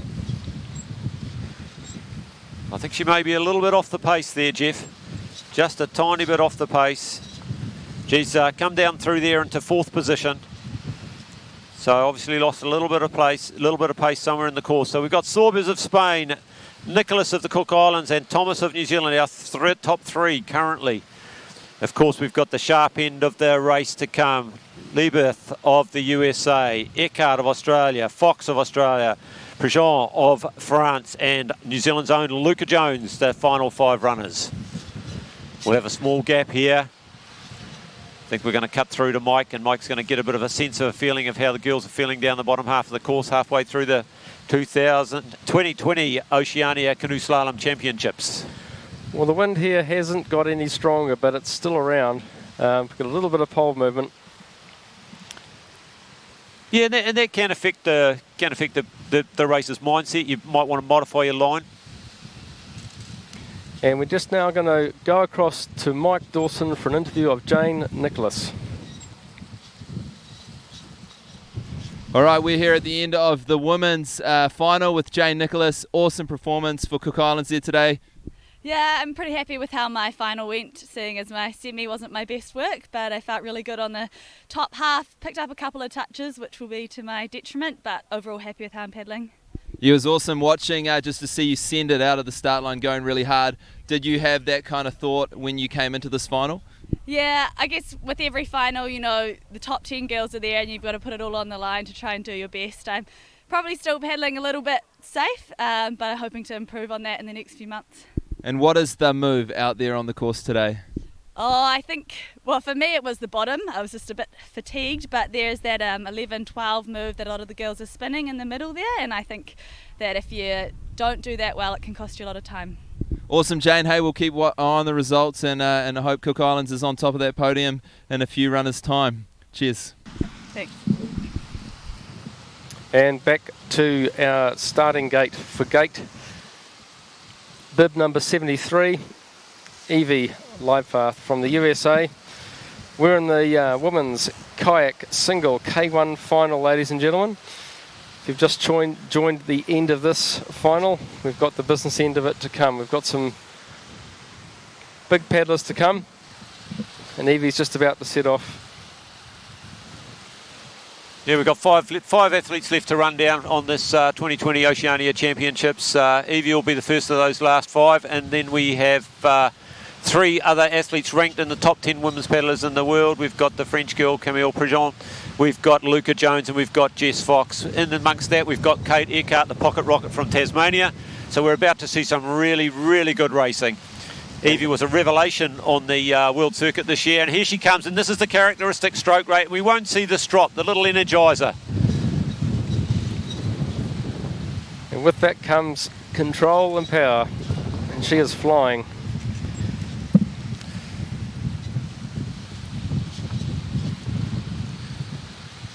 And one thing we've got to remember about Evie, she's still a junior. She's still a junior athlete. You know, a couple of their finalists are under 23s, but she's still an under 18, so she's doing extremely well. And the time spent training here in New Zealand's probably put her in good stead for thinking of 2021. Well, that's right. Next year at this very venue is the World Junior Championships at Victor Whitewater Park. Oh, Evie got caught a little bit too much on that stopper, and that's thrown her angle out. And that's good control to bring that back around. She's going to surge up and that up, beautifully controlled and brought back around. That's some very, very good skills there. And that paddling cadence is really paying off, isn't it? You can do whatever you need to when you need to. Yeah, it's interesting to watch the contrasting styles. She's got definitely a very high cadence. You've got to remember, every time the blade's not in the water, you've lost control of your boat. You can't, if your boat kicks one way or the other, you can't do anything. So sometimes the longer, more controlled strokes work. The more powerful athletes will use the long ones. But this technique seems to work for her. It keeps the boat tracking. She stays dry. It's looking very, very good. She looks very connected with the boat as a result. And just having to dig a little bit to get around that swaying final upgate. But no, it's looking fantastic for Evie. Through 24.25, she's powering for the finish. And she's worked hard all the way. And as I said, that stroke rate hasn't dropped. That's impressive. That's some serious fitness. And she's jumped into the lead with a 109.74. So currently we're following form. And away goes Kate Eckhart from Australia. Yep, the young Tasmanian. As I said earlier on today, we've got both parents here. Peter, of course, was a Olympic representative and numerous years on the Australian senior team. Brother also raced for Australia. And so good pedigree there. But at the moment, Kate's doing it all herself. Very, very powerful. Very compact and powerful athlete. The Australians look at the use of the water there. That's the best we've seen that done yet. Good cross there. And the Australians have got a good position in this final. With Kate now and Jessica next, they'll be looking for good results. And all style through 12 and 13. Fantastically done. All class.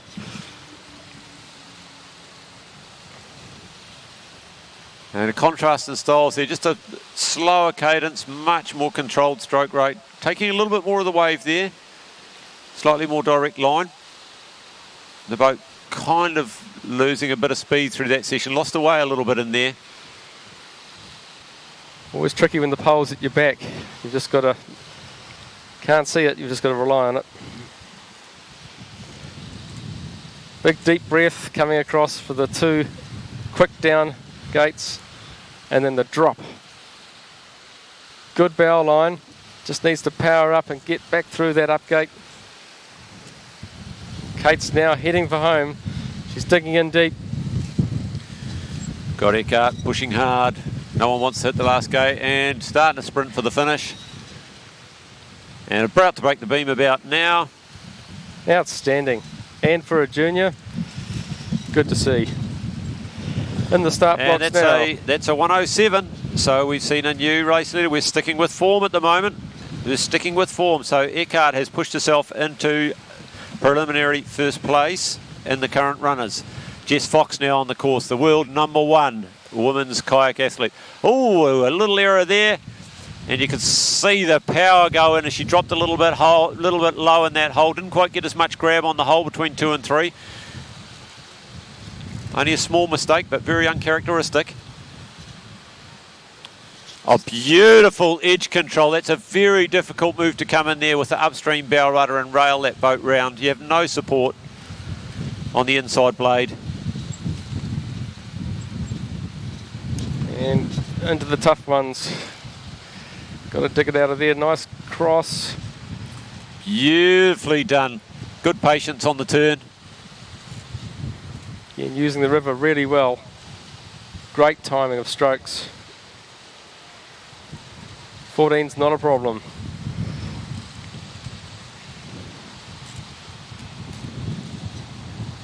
And goes direct, and a beautiful direct too.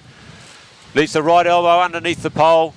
Made that look so easy. That's all the key of setting up early. As you say, it could be a second. Could be a second in that. And a lovely setup for the drop. Go Jessica, great line. Just needs to power through there, then it's all about that sprint home. Oh, big gasp. And let's see if Jessica's time can get it. This is looking good. This is looking like it's going to be a nice solid run.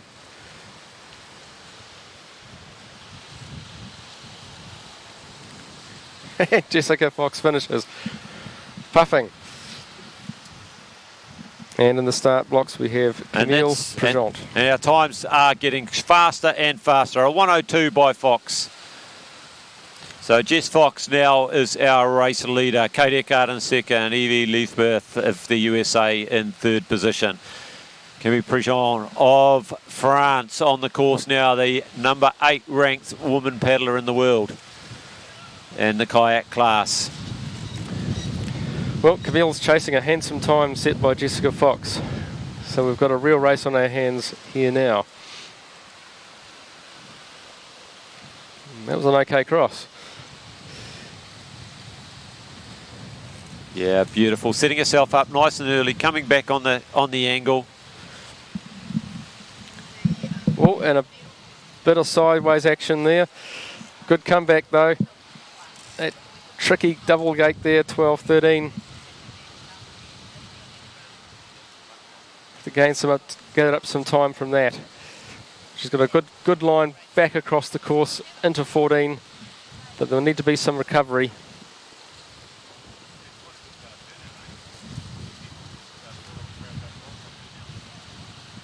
And also opting for the direct route. No spin there. So that'll be some valuable time made up. Yeah, I don't think we'll see anybody well, in our top 5 going for a spin on that section. I don't think that's an option really in a final. Oh, and good mastery of the drop and the line for the bow's looking good. It's a good line. Just got to turn out of it. Camille heading for home now. She's looking a little laboured, maybe struggling a little bit. And there's still quite a bit of battling to do after that final gate, and she's still going.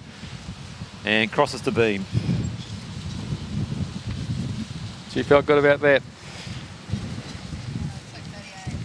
So, our 10th paddler, Luca Jones from New Zealand. So the young French girl, Camille Prigent, she goes into second position. Jess Fox still our race leader. And now, Luca Jones of New Zealand. Home.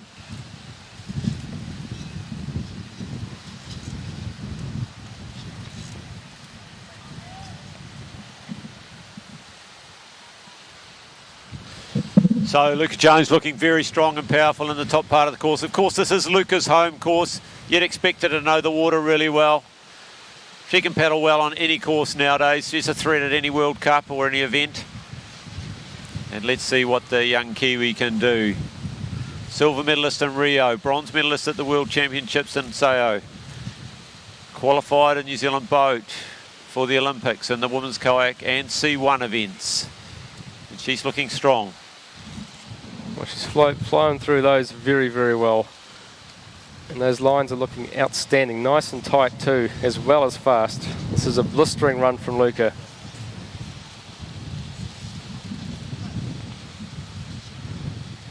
Luca's spinning through that 17, but it just gives you such a good line for what's coming.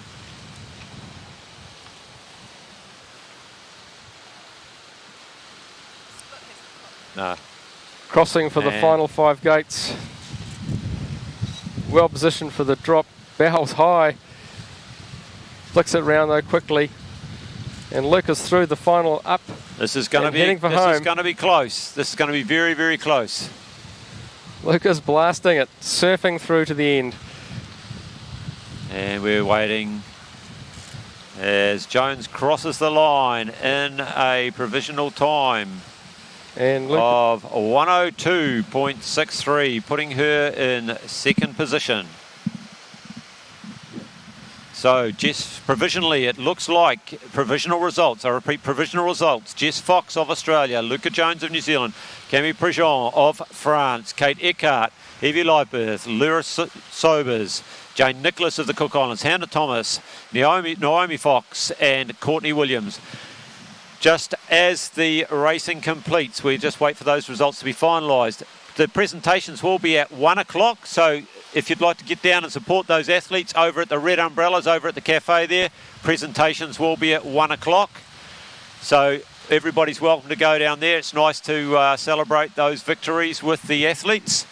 And we'll be cutting soon to an interview with Mike Dawson, Jeff, you'd just like to run through those people that have helped us make this event so successful. Well, not only the judges and all the people running the event that are actually feet on the ground, but the main supporters. Well, it's what you do. So we've got a quick interview with Jessica Fox. Over to you, Mike. All right, we are here at the finish of the K1's women final with Jessica Fox out of Australia. We've talked to her before during this competition. Another blistering fast run. How did that feel out there? Oh, it was pretty challenging. The course is really technical. There are lots of moves throughout the whole course, so you've got to be really positioning well and then attacking it when you can. And with the wind on top of that, it was quite a challenge. So yeah, I'm really happy with that time because I had a mistake early on in gate 3, so I just tried to attack it and fix a few errors from my semi. Yeah, we saw that at gate 3. You dropped in a little bit of low and lost some time, and I thought, oh God, what's happening there? But it looked like you just jammed it into another gear. Is that something that went through your head? Yeah, a little bit. I think that's maybe an advantage of doing a mistake early on, is you think you might have some time to make up further down. So I just knew that I couldn't afford another mistake, so I tried to make sure I was positioning really well in that middle move into the first upright, and then the next section, and then the finish was really difficult. I had no arms left, and gave it everything to cross the line.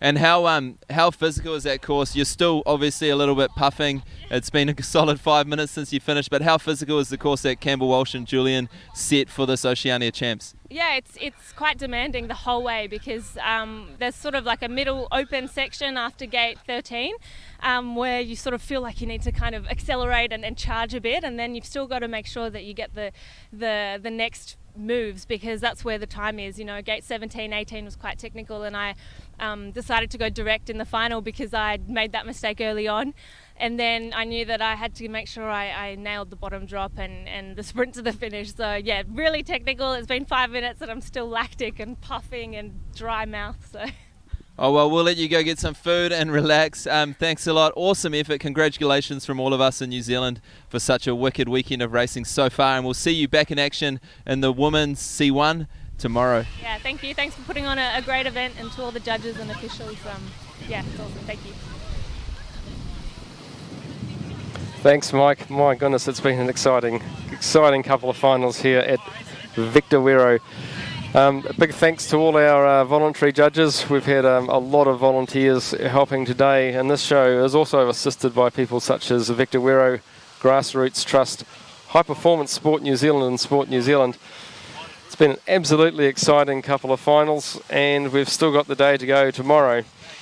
So we've seen some very good competition here, very good showing of juniors, and we're looking forward to hosting everybody here next year for the World Juniors at Victor Whitewater Park in Auckland, Tamaki Makaurau, New Zealand. We'd like you all back. So we're just about to cross for another interview. Over to you, Mike.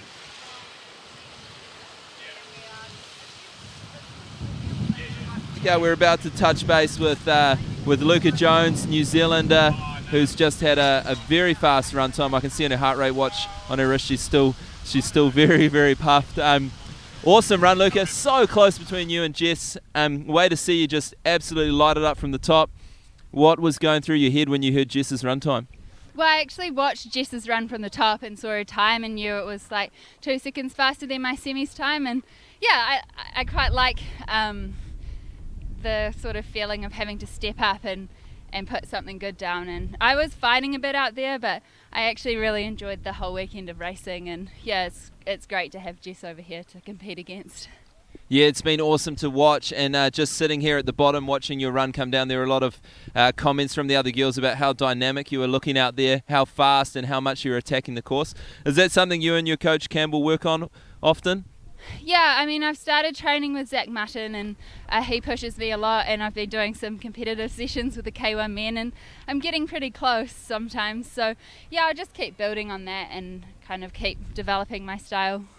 And how exciting is it for you to have Jess here? I know you guys are great mates, but there's a pretty strong rivalry. You've been sitting on the podium together at the World Championships, at the Olympic Games, and now the Oceania Champs, and leading into Tokyo. Yeah, I mean, just talk a bit about that rivalry. I mean, I guess to me, it's not really a rivalry. It's more of a friendship, and if Jess puts down a really good run, then I'm really stoked for her. And I guess more the rivalry comes in, a place like this where we're just banking ourselves off each other and pushing each other. And I think Jess is a phenomenal athlete and a really great ambassador for our sport. So yeah, we're really lucky to have her here.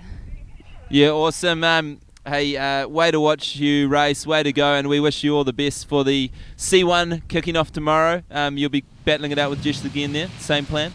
Yeah, same plan, just attack it and try and put down a good solid run.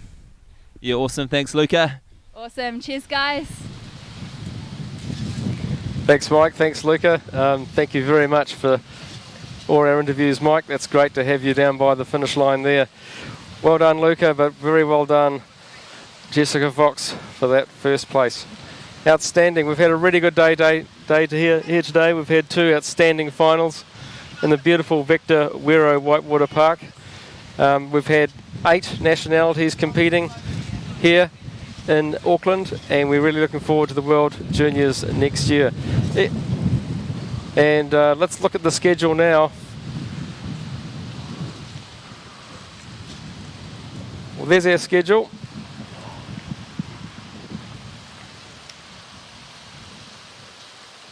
Right, well, we're going through our schedule for this afternoon. Tomorrow. For Monday, 3rd February, we've got a start at 9:17 for the Women's C1 semi-final. Then at 10 o'clock, we've got the Men's K1 semi-final. After a short break, we'll love to have you back for the 11:45 Women's C1 final with runs 1 to 5. Midday, we're doing the Women's C1 final with runs 6 to 10. And just after midday, 12:18, we're doing the Men's K1 final. What a race that'll be in. Runs 1 to 5. And then 12:33, we're doing the Men's K1 final. The second set of runs 6 to 10. Come back tomorrow, it's going to be all on. It's the big day at the Oceania Championships 2020. Really thrilled with our paddlers and our many supporters and our great volunteer judges. Thanks, Ian. Any highlights for you? Yeah, thanks, Jeff. Numerous highlights. The C1 competition was fantastic. Jack Egan, perhaps a little disappointed, but was performing so well, as did our other C1 athletes out there in the semi-final. The K1 final, 3 Kiwis in that final, first time ever, which was fantastic. And then this afternoon, of course, we've got 1 o'clock. We're going to have the medal presentations for the Oceania Championships events that were held today. And then at 3 o'clock, we have what's called the Tamariki Challenge. Not using the big course we have in front of us on the screen now, but using the smaller inner course for some of those young and developing athletes who are not quite capable of paddling on this big whitewater. So they've been some of the highlights for me today. Well, look, thanks for joining us, everybody. We've had a really great time. It's been an exciting series of finals. This is a great venue, a great course, and it's been really well organised. So we'd really like to thank Grassroots Trust, High Performance Sport New Zealand, and of course, Victor Wero Whitewater Park.